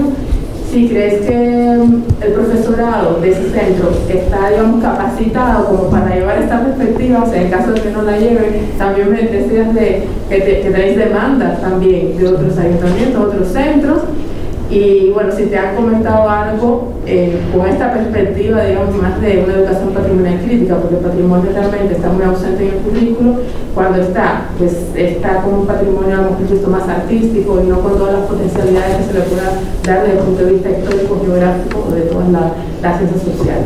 Y luego, una pregunta para Manuel. Yo también es otra cuestión que hemos trabajado en clase, es sobre el patrimonio inmaterial, sobre el reconocimiento que la población le da al patrimonio inmaterial. Y desde mi punto de vista, y lo que hemos comentado es, y bueno, de la propia investigación que he hecho con varios cursos, es que el patrimonio inmaterial, por lo menos a nivel de Galicia, es como menos conocido. Por ejemplo, temas de toponimia o la propia lengua gallega, o sea, no asocian con que la lengua gallega es un patrimonio inmaterial. Y por ahí, ¿no? Leyendas, oficios tradicionales, etcétera, etcétera.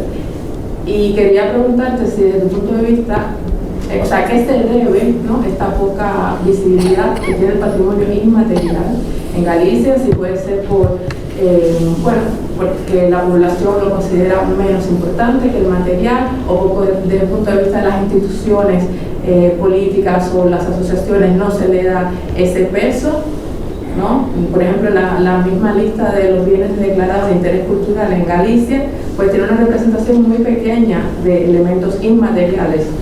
De una lista de más de 700 bienes, pues, bueno, la última vez que miré habían solo 11 elementos inmateriales. Entonces, bueno, quería saber tu perspectiva en relación a por qué ocurre, o bueno, si ocurre esto, o sea, si tú tienes esa misma percepción y por qué.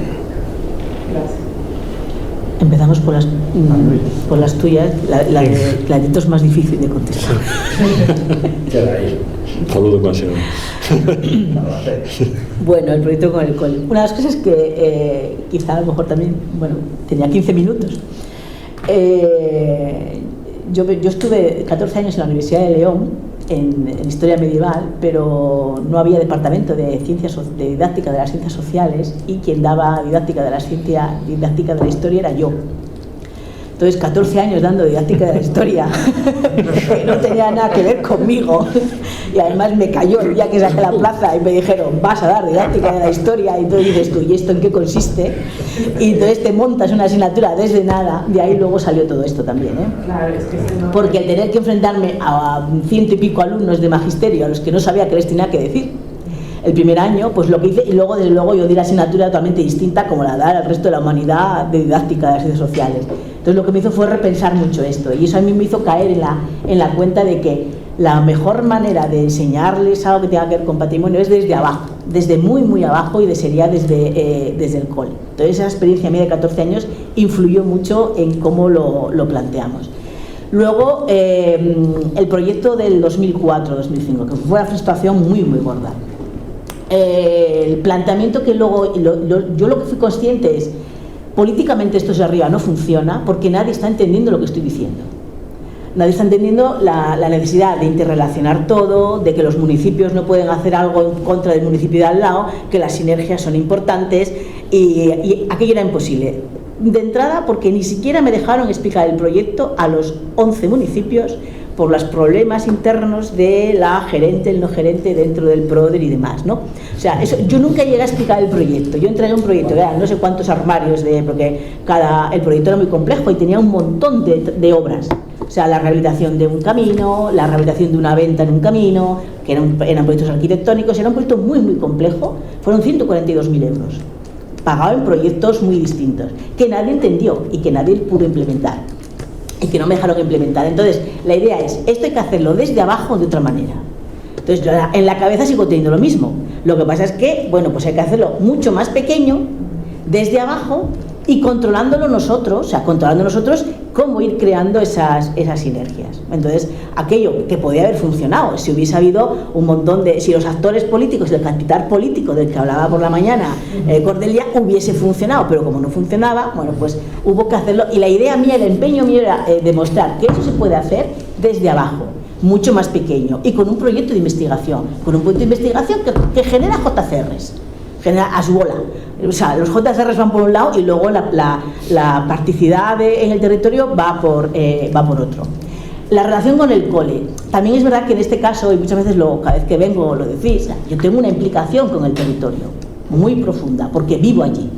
Y eso facilita un montón el trabajo. De hecho, estamos trabajando en dos valles distintos. Yo trabajo en el Valle del Pigüeña, el pueblo es Vigaña, es el pueblín de montaña, el municipio es Belmonte de Miranda, y yo tengo un alumno que es el que pone en marcha el Ecomuseo La Ponte, que trabaja en el valle de al lado, pero él también es de allí. Y de hecho todos los que trabajan conmigo, muchos de los que aparecen en la primera foto, todos tienen origen rural y tienen una implicación con el territorio y quieren justamente que eso funcione, ¿no? Y esa implicación con el territorio me lleva, que yo conocía muy bien a la directora del colegio, con la que tengo un pasado político común, que también influyó en eso. Entonces, claro, también conoces a todos los actores y consigues que eso funcione. Y ella y yo tenemos unos planteamientos muy parecidos, que además tenían que ver con una maestra que hubo allí que siempre trabajó por proyectos. Para que te hagas una idea, aunque sea contar mi vida personal, yo que siempre viví entre Oviedo, León y demás, yo dejé a mi hija allí dando clase por culpa de esta maestra de primaria, de infantil, que trabajaba por proyectos y quería que mi hija trabajase así. Y la influencia que tuvo esa maestra, tanto en Nuria, que es la directora del cole, como en mí, bueno, pues permitió que luego pusiésemos esto en marcha. El colegio trabaja por proyectos y tiene proyectos. Entonces, cuando llega septiembre, ella y yo nos sentamos y diseñamos lo que vamos a hacer. ¿Cuál es el mayor problema? Que en el mundo rural asturiano, imagino en el gallego pasa lo mismo, los maestros cambian cada año. Y tener una implicación de los maestros del cole en el proyecto es casi imposible. Hay años que sale genial, hay años que además les encantaba la gamificación, aquello fue muy bien, y hay otros años que es muy difícil porque no consigues que los maestros que ese año les toca se impliquen en el proyecto. Desde el punto de vista de qué les intentamos enseñar, nosotros lo que intentamos es que entiendan, primero, romper el discurso de la visión negativa del mundo rural.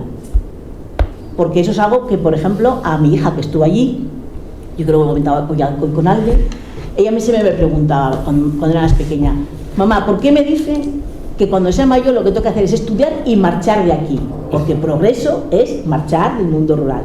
Entonces, dar un poco la vuelta, revalorizar todo lo que tiene que ver con el patrimonio, pero no solamente el gran patrimonio que podemos entender, la iglesia, que es lo que generalmente la gente entiende como patrimonio, sino que todo lo demás se convierta en esa historia de ellos y que ellos lo consideren un bien patrimonial. Es verdad que, por ejemplo, empezamos por el monasterio, bueno, pues porque era lo más evidente y porque nos daba mucho juego para muchas cosas. pero desde luego siempre hacemos una actividad, al principio de curso hacemos una actividad de incentivación, ¿no? Y uno de los años fue subir a una braña, a la zona más alta de Pastos, con un señor que fue el último que utilizó la braña, que se explicaba cómo funcionaba, qué era, qué no era. Da la casualidad de que encima van todos los padres, porque lo que hacemos son 30. En este colegio podemos llevar a todo el mundo. Van todos los padres. La mayor parte de los padres nunca habían ido allí. Entonces llevas a los críos, llevas a toda la comunidad educativa y van... Lo más emotivo era que este hombre lloraba porque decía, nunca en la vida vi, o sea, ¿cuántos años hace que no veo tantos críos en la braña cuando antes había tantos cuando íbamos por el verano con el ganado y demás?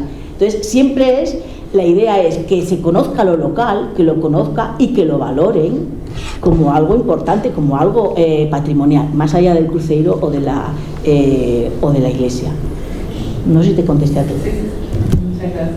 Manuel, a ver si más rápido para poder entrar en intervenciones máis dinámicas. Sí, non teño unha resposta única para eso, porque de feito nunca pensara demasiado neso, é dicir, estaba agora pensando mentre iba falando Margarita gañando tempo, non especificamente, porque eu creo que na relación, digamos, da sociedade contemporánea co patrimonio inmaterial hai varias Galicias.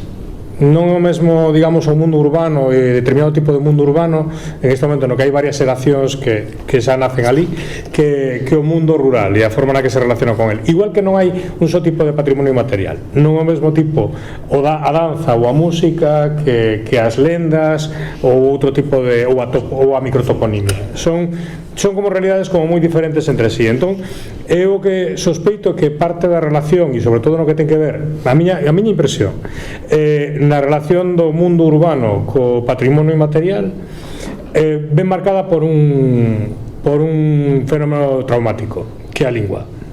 O patrimonio inmaterial se transmite a través da lingua e a lingua é un trauma. Un trauma social que divide a sociedade de forma moi traumática. Entonces eso podes ver cando vas a veces a coles ou interaccionas con coles que hai un rexeitamento que ven dado por ese trauma. É un trauma familiar e moi grave. Entonces moito do patrimonio inmaterial, digamos, de carácter de narración oral, simbólico e todo eso, casca por aí, porque de alguna forma a sociedade coopera en facelo, é dicir, os avós cooperan en crear tamén eso, non queren desvincular a súa familia dun pasado que eles tamén consideran traumático, de alguna forma, entonces hai un trauma por ese lado. Pero, sin embargo, hai fenómenos que nos desafían e que rompen totalmente os nosos esquemas e que a veces son moi difíciles de entender máis alá do tema do rollo tertuliano, que necesitan un pouco de tempo. E, por exemplo, vemos esa relación tan traumática, pero, sin embargo, no mundo da música, do folclore, non é tan así. É dicir, por moitos motivos, por lugar, pero por moitos motivos, non? Un deles, e o fenómeno máis claro, é algo que nos desafiou conceptualmente, a min polo menos, que foi o que pasou cas Tanxugueiras, que é algo que a mí me rompeu esos esquemas a mí me rompeu os esquemas e me puse a copiar datos como un loco, é dicir, para analizalos aí cos meus alumnos este tempo, porque de repente había algo que era notablemente diferente e que podemos explicar, pero eu ainda non consigo entenderlo moi ben. Entón, creo que hai moitos patrimonios diferentes e a relación con cada un deles é distinto, pero eu percibín que en unha gran medida deles está moi marcado por unha relación que temos ca lingua e que non se quere estudar, nin queremos ser moi sinceros non queremos facer as preguntas como científicos sociais porque nos dan medo as respostas e non se queren, se evitan determinadas tipo de e non nos atrevemos a saber o que hai en realidade en todo eso. Entonces é moi difícil atopar na bibliografía de sociolingüística moito do que está pasando, pero a miña impresión, por ser moi breve, en parte ben marcada porque o patrimonio inmaterial vai moi asociado á lingua. Le doy la palabra a Fernando, que pidió antes Leonardo y después Juan. Complicado. Sí. Bueno, me llamo Fernando Agrasar, yo soy arquitecto, soy profesor de la Escuela de Arquitectura de la Universidad de La Coruña y bueno, como parte me toca coordinar a mí un grupo de investigación en patrimonio. Yo voy a intentar ser muy breve para efectivamente hacer las intervenciones más dinámicas. Yo quería confesaros que cuando leí en el programa el título de esta mesa redonda, arrugo un poco la nariz, porque la idea de demasiado patrimonio es una pregunta muy malintencionada, porque necesita una respuesta positiva. Yo, sin embargo, creo que tengo la percepción de que el patrimonio es escaso y además lo dejamos escapar entre los dedos. Voy a referir, son 2 minutos, muy brevemente, 2 experiencias muy recientes a propósito de esto. Y a propósito de las intervenciones, las estupendas intervenciones que habéis hecho desde la mesa, pues claro, la estupenda experiencia de la profesora Fernández Mier nos da idea de que en cada aldea, en cada asentamiento, en cada valle, las posibilidades patrimoniales que hay. Es formidable, ¿no? Por lo tanto, hay poco patrimonio, porque todo ese patrimonio no está, hasta que no aflore, hasta que no llevemos adelante más, ojalá sea así, más estupendas iniciativas de implicación social en ese sentido. Pero también es verdad que en algunas intervenciones ha habido un tono un poco quejoso de que se han hecho museos, que quiere la gente, ¿no? Este tipo de cosas. Yo voy a estos 2 ejemplos, que son muy puntuales y son muy concretos, tenéis que cada uno, pero yo creo, o por lo menos yo creo así, muy gustativos. Hace 1 año y medio hice un montaje expositivo para en el Museo de Bellas Artes de Coruña sobre una colección de ropa, de atuendos. Era una colección privada que tenía piezas de vestuario desde 1860 a 1960. Una colección excepcional, rarísima, porque había de todo. La ropa se conserva muy mal, porque se interviene, la ropa era una cosa escasa y valiosa, y se intervenía, se rehacía, se modificaba, etc. Pero sobre todo había de todo. Ropa importante, ropa de diario, ropa de servicio, ropa de niños, que es una cosa rarísima, ropa de todo tipo, muy bien conservada. Bueno, se dieron unas circunstancias también, buena fortuna, yo no tengo ni idea de moda y tuve que invitar a comisariar aquello a un experto, pero yo me dediqué a hacer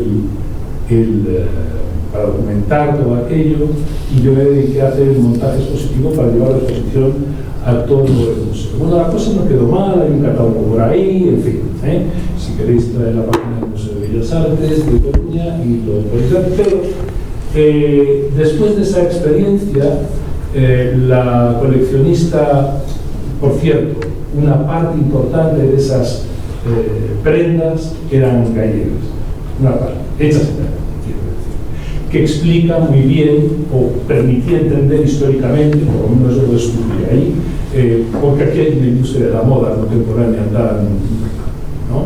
Es decir, hay unas circunstancias portuarias, de comunicaciones, de un tejido, de artesanas, casi todas eran mujeres, etcétera, permite entender por qué en Galicia la industria actual de la moda es la importante. Bueno, en el museo exhibimos cerca de 450 piezas, de un total que tuvimos que revisar de unas 2.200 que integra la colección. No podíamos exponer, expusimos mucho, pero no todo.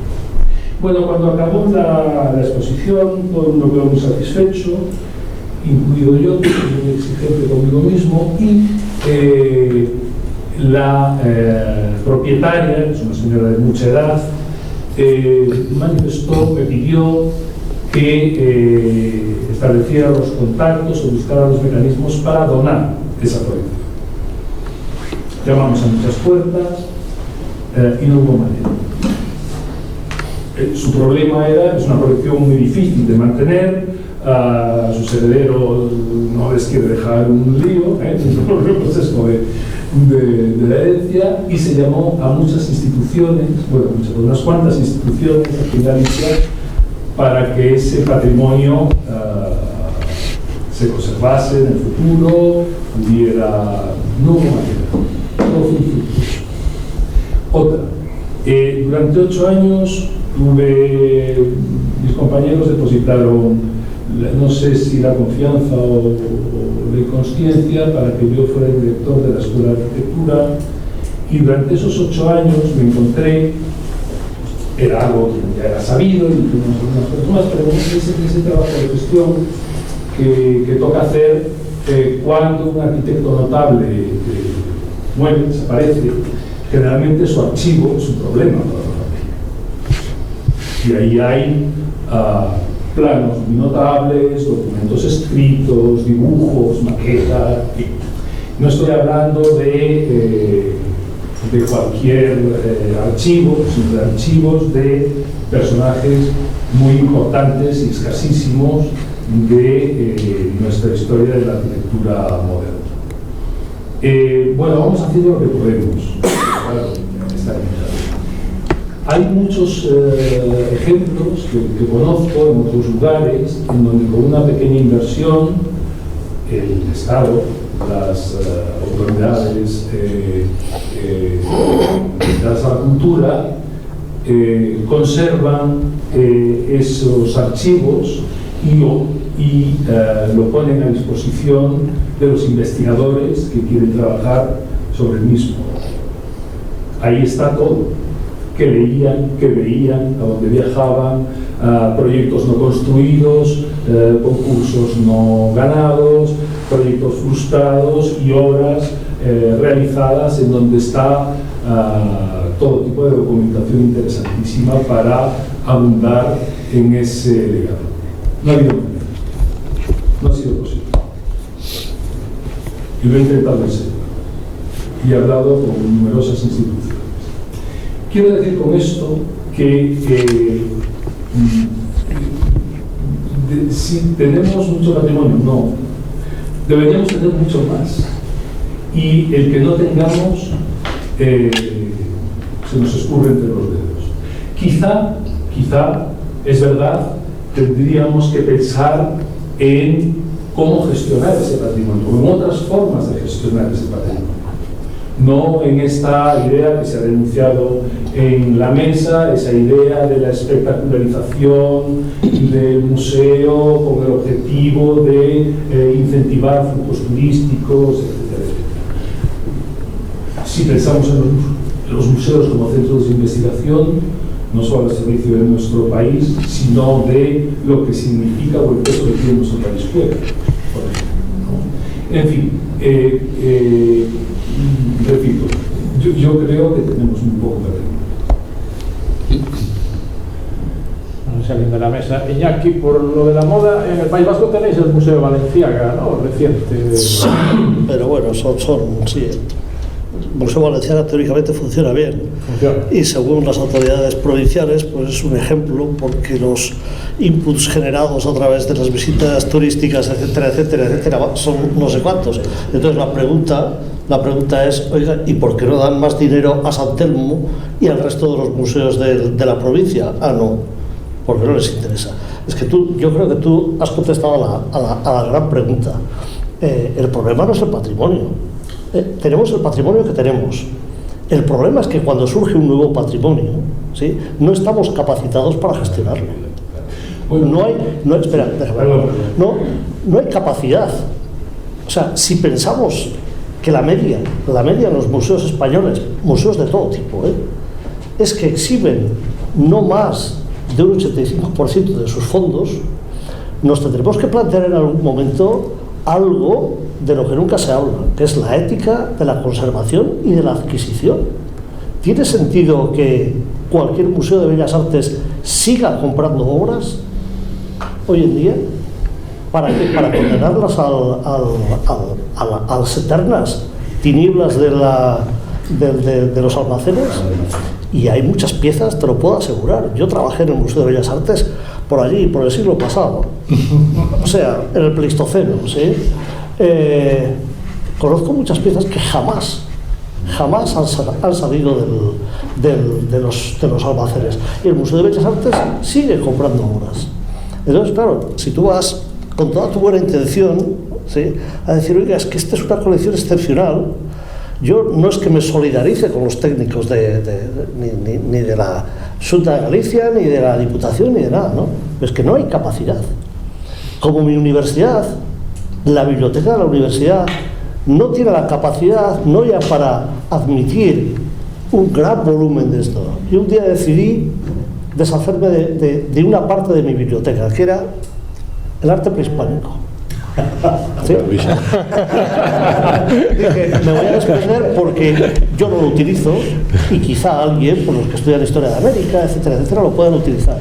Y fui donde mi amiga Esperanza, la directora de la biblioteca, y le dije, Espe, te traigo, no sé cuántos eran, 700 libros. Me dijo, te quiero mucho, Iñaki, pero no. Yo creo que los museos pasa lo mismo, pero pasa lo mismo a unas escalas, o sea, llevadas hasta unas proporciones infinitas. El problema no es el patrimonio. Yo también creo que hay poco patrimonio. Y yo también creo que somos muy poco sensibles al patrimonio. Y yo también creo que hay que recuperar muchos patrimonios que están ocultos, por lo que sea, ¿sí?, pero que están ocultos. El problema no es ese. El problema es, ¿y qué hacemos con él? Y el problema es, si el patrimonio tiene que estar al servicio de, y no nosotros al servicio del patrimonio, ¿al servicio de quién lo ponemos? ¿Cómo lo ponemos? ¿Cómo lo financiamos? ¿Sí? Yo no digo que haya muchos museos en el mundo, yo solo pongo las cifras. Las cifras son esas, 700% de incremento en 40 años. Es una bestialidad. Es una bestialidad. ¿Tenía razón Kenneth Hudson cuando decía hay muchos museos innecesarios? Creo que sí. Y desde luego del País Vasco, ¿sí?, a pesar de lo que dices tú, yo creo que si cerráramos la mitad de los museos elegidos, eso sí, no pasaría nada, no perderíamos nada y nuestro sistema patrimonial no se vería ni desfavorecido ni menospreciado. Pero es un debate infinito, no vamos a llegar a ninguna conclusión. Yo creo que hay dos cosas relacionadas con eso que son bastante interesantes para lo que vienen y además están muy de actualidad. Uno es lo que ha pasado en la LIN con el legado Hingen o Bingen, no me acuerdo ahora mismo. Un geólogo alemán que estuvo trabajando en la Serra do Cantán, produjo una gran cantidad de información geológica sobre el centro de Galicia y entonces cuando murió pues decidió legar su legado al Ayuntamiento de la LIN, que no tiene un personal especialmente formado para la cuestión. Eso fue legado ahí. Entonces, como en Fontá o en Vila de Cruces estaba haciendo un museo de la minería, le pidieron parte del legado para el Museo de Minería de Vila de Cruces. Total, que se perdió parte del legado. Entonces esto está en los tribunales y el otro día el Concello de Vila de Cruces fue condenado a restituir la documentación que está perdida del Museo Bingen. Entonces coincido contigo, el problema no es recibir, porque quien recibe tiene que ofrecer unas garantías de recepción y eso no es nada fácil. Es como cuando te llegan a ti a lo mejor con un montón de cintas de cassette y digo, oye, es que yo no puedo garantizar que estas cintas van a estar preservadas. ¿Qué pienso yo? Y algo lo decías tú antes, que ojo, que estamos depositando toda la confianza a la preservación. El patrimonio es un proceso social, es un proceso de construcción social. Entonces, eso implica a todas las partes. Y yo quiero pensar en cuando nació Internet, hubo gente que de repente, mucho antes de que las instituciones se dieran cuenta de lo que era Internet, que se dio cuenta de que aquello era importante. Y entonces habilitaron mecanismos para hacer copia de todos los sitios web. Y la copia que hoy tenemos, histórica, de Internet, desde su nacimiento, es archive.org, que es una organización no gubernamental que se autofinancia y que preserva una copia. Y ahora empezaron el resto. E incluso hoy en día la Biblioteca Nacional, que es la que hace la copia en España de muchas cosas, en Galicia hace una selección de 40 sitios. Y Archive los copia todos. Y hace una selección. Entonces, en Galicia tenemos otro ejemplo. Es decir, hay un patrimonio muy importante que está ligado a la memoria de mi generación, que son los videojuegos. La llegada de los videojuegos, que además es un proceso social interesantísimo. Entonces, no había ninguna institución en Galicia que estuviese preparada para mantener, digamos, y preservar ese tipo de patrimonio y mantenerlo funcionando. Entonces, en Cangas se ha montado un museo del videojuego que abre 2 días a la semana, que está incardinado entre las actividades de un colectivo más amplio, súper profesionales, que han conseguido apoyos públicos en momentos determinados, o hacen cosas, o hacen productos y tal, pero que está gestionado de manera privada por un tipo de patrimonio que ellos fueron conscientes de que era y que muy posiblemente los técnicos de patrimonio aún no lo percibían como tal. Entonces, creo que tiene que haber muchas formas de concebir el patrimonio y no todas tienen que descansar en el espacio público. Incluso hay muchas formas de preservar y de hacerlo razonablemente bien. Estoy pensando en un museo del grabado de arte, estoy pensando en diferentes cosas. Ahora ya es público. Bueno. Leonardo, tenías. Bueno, quería deciros que me han parecido todas vuestras intervenciones brillantes, cada una a su manera, muy incitadoras de reflexión, realmente. Demasiadas cosas, evidentemente, como para cubrir. Me he quedado con un par de cosas, a ver si he entendido bien, porque mi gallego mi familiaridad es limitada. Lo que exponías, Manuel, es que observabais una evolución del concepto de los mouros a los antepasados, ¿no? Sí. No te entendí. Sí. O ancestros. Sí. Bueno, como soy andaluz... Sí, nosotros llamamos de banceiros, pero es ancestros. Vale. Como soy andaluz, pues me ha traído la idea, supongo, porque yo debo ser el mouro de la reunión hoy. Me corresponde. Mira, me ha hecho pensar lo que decías. Realmente eso que tú aprecias, que habéis apreciado, me parece que es de alguna forma restituir la normalidad. ¿Me explico? Creo que realmente la idea de los mouros es un artificio interesado, creado, resultado de una propaganda emanada de la Iglesia Católica, y que realmente el concepto de los sitios de las mámoas, los megalitos como lugares de antepasados es lo normal, hasta que en un cierto momento, que yo personalmente lanzo la idea, verás, no tengo investigaciones hechas sobre el asunto, pero después de estudiar muchos megalitos y viajar por muchos megalitos, es una idea que me ronda mucho la cabeza, pero a principios del siglo XVI, con la Contrarreforma, cuando la Iglesia Católica se pone en modo beligerante, hay, te diría, una recristianización, sobre todo de zonas rurales, que casi, en algunos casos, es la cristianización de zonas rurales. Porque hasta ese punto, lo pagano era muy tolerado, entre comillas, y muy generalizado. Entonces creo que lo de los mouros probablemente sea una historia, vamos a decir, para desprestigiar los sitios ancestrales con los que la gente rural se relacionaba de una forma bastante natural de siglos y milenios, igual que en el Dolmen de Venga, quizás con una materialidad menos constatable o menos evidente o menos llamativa, ¿no? Entonces, de alguna forma, no sé, esto lo he visto en muchos sitios, ¿eh? Hay un cambio en el siglo XVI, en Italia también lo he visto, porque la Iglesia Católica pasa al ataque y se cristianizan. No sé si has estado en el Alentejo portugués y has visto las llamadas santas capelas. Son dólmenes, los llamados dólmenes de 7 antas, que no es que se cristianicen, es que se transforman físicamente en cosas más parecidas a capillas cristianas a partir del 16.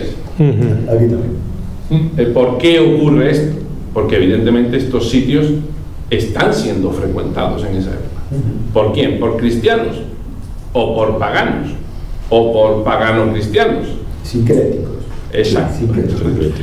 Ahí, no sé, quizás de alguna forma lo que está pasando es que estamos volviendo a lo que fue normal siempre, y estamos desprendiéndonos de lo que ha sido una profunda manipulación del pasado no cristiano por parte de la Iglesia cristiana, a partir de un cierto momento en algunas coyunturas históricas ponen a la Iglesia Católica en modo beligerante. Es muy sugerente lo que dices, ¿eh? Sí, es una idea. Y luego, respecto a lo que planteabas, que me ha parecido interesantísimo, Iñaki, de los museos, como arqueólogo, yo no soy historiador del arte y no sé realmente mucho de arte, ¿no? Aunque me gusta. Pero como arqueólogo estoy bastante convencido de que hay un tipo de museo que es muy necesario, que es el museo de sitio. No sé si se debe llamar museo o se debe llamar otra cosa, centro de interpretación, que es un término que yo particularmente no me gusta mucho. Dispositivos explicativos de lo que son los sitios arqueológicos me parecen fundamentales, por una sencilla razón, porque el sitio arqueológico no se comprende sin un apoyo.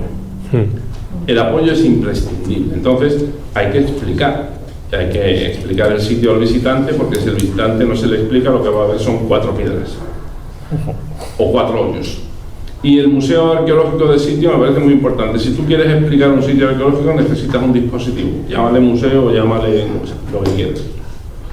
Eso la arqueología lo necesita. La cuestión es si a lo mejor necesitamos un espacio físico para eso. ¿Un espacio físico? Eso yo creo que también es un poco la pregunta. ¿Es necesario un espacio físico o podemos crear otro tipo de espacio que acompañe al usuario, al visitante? Un código Q que te lleva a toda la información. Sí, por ejemplo, hace 2 semanas English Heritage llevó un premio por una iniciativa muy sencilla de musealización de, ¿cómo se llama el castro este enorme del sur de Inglaterra? Maiden Castle. Maiden Castle. Pues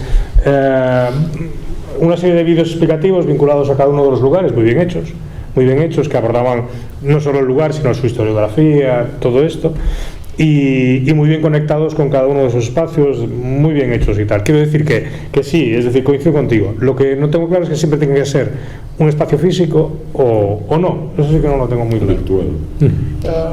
Si va en relación con esto, una sí, es para sí. contestar. Ya que me lo dices, estoy completamente de acuerdo contigo, ¿sí? Porque ni los espacios arqueológicos, ni las excavaciones arqueológicas, ni los objetos obtenidos en una excavación arqueológica se pueden descontextualizar.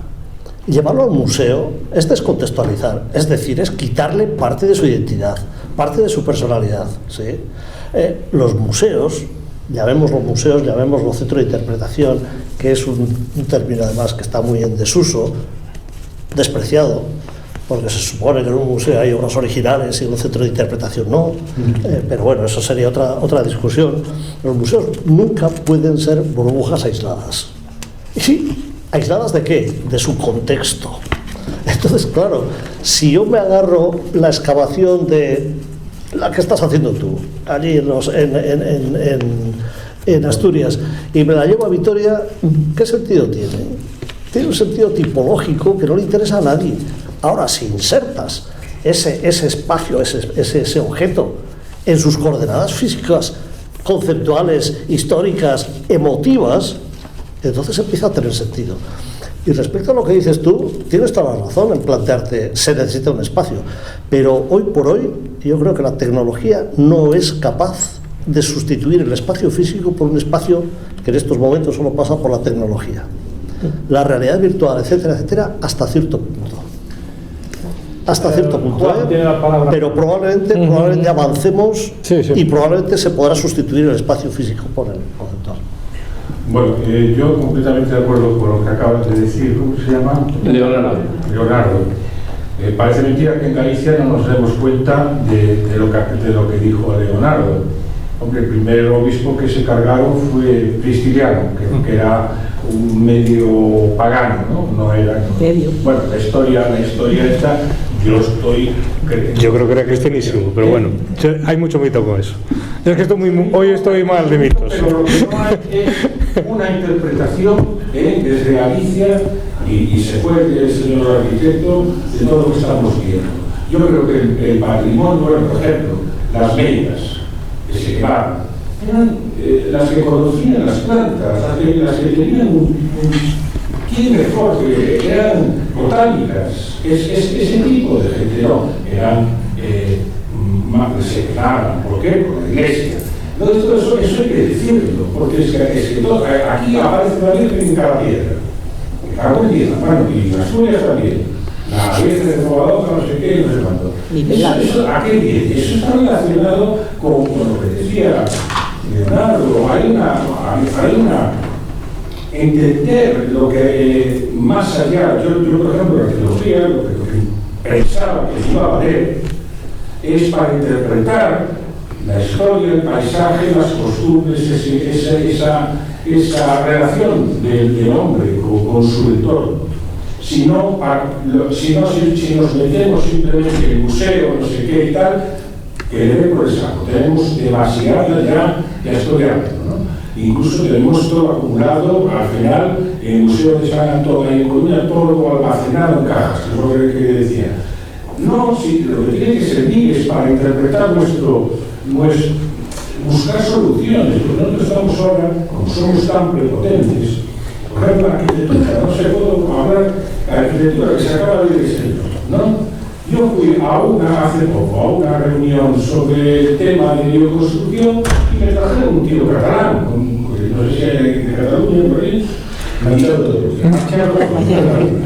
lo que vamos a hablar de la bioconstrucción de las vallozas, y me dice, hombre, qué interesante, está hablando de paja, compadre, una construcción de piedra y con un tejado de paja. No, yo eso no lo conozco. Yo voy a hablar de la construcción en paja, que de repente se puso todo a poner en paja y a poner de barro.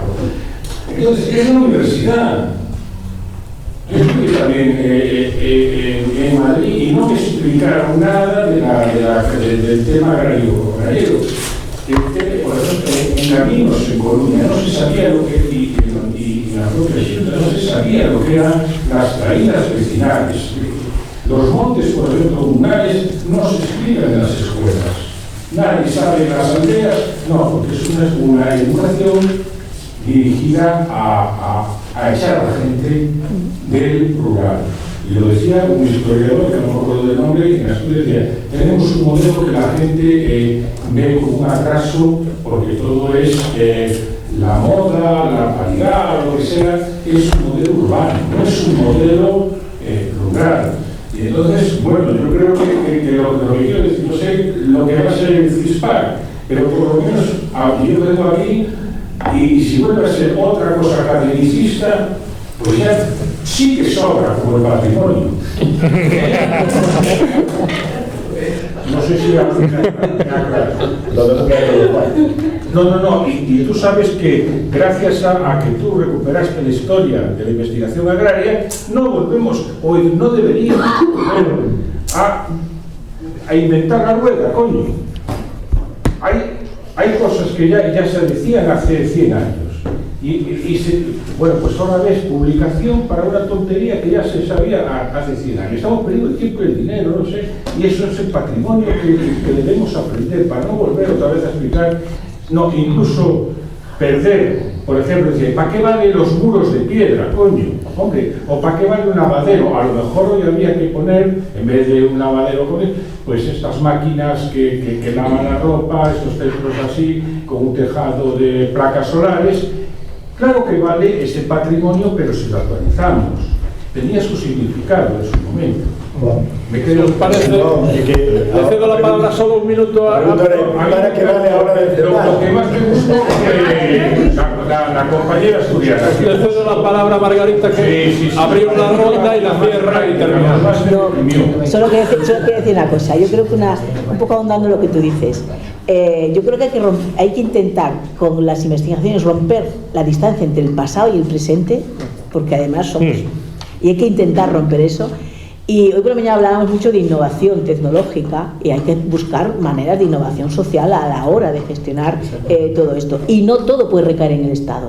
Y por la mañana hablábamos mucho de las comunidades, entonces hay que también buscar un montón de formas de gestión que cada una tendrá que ser aplicada a la problemática. Evidentemente los vestidos de este hombre tienen una problemática distinta, pero hay que aplicarlas a las problemáticas que tiene cada uno de los espacios. Yo aspiro a que mi yacimiento que empieza en el Calcolítico, que empieza en el Calcolítico y acaba ahora, que lo que tiene es un paisaje maravilloso en el que solamente se ve una capilla chiquitina con un paisaje de montaña detrás alucinante, y lo único que espero es poder poner un código QR en el que la gente llega y mira y vea mis modelos 3D que se van superponiendo y entienda la cantidad de gente que pasó por allí sin hacer nada más y no intervenir nada en el espacio. No sé si lo conseguí. Pues, si os parece, concluimos así, y creo que coincidimos todos en que lo importante no es tener mucho o poco patrimonio en relación a la pregunta inicial, sino qué hacemos con él. ¿Cómo lo gestionamos?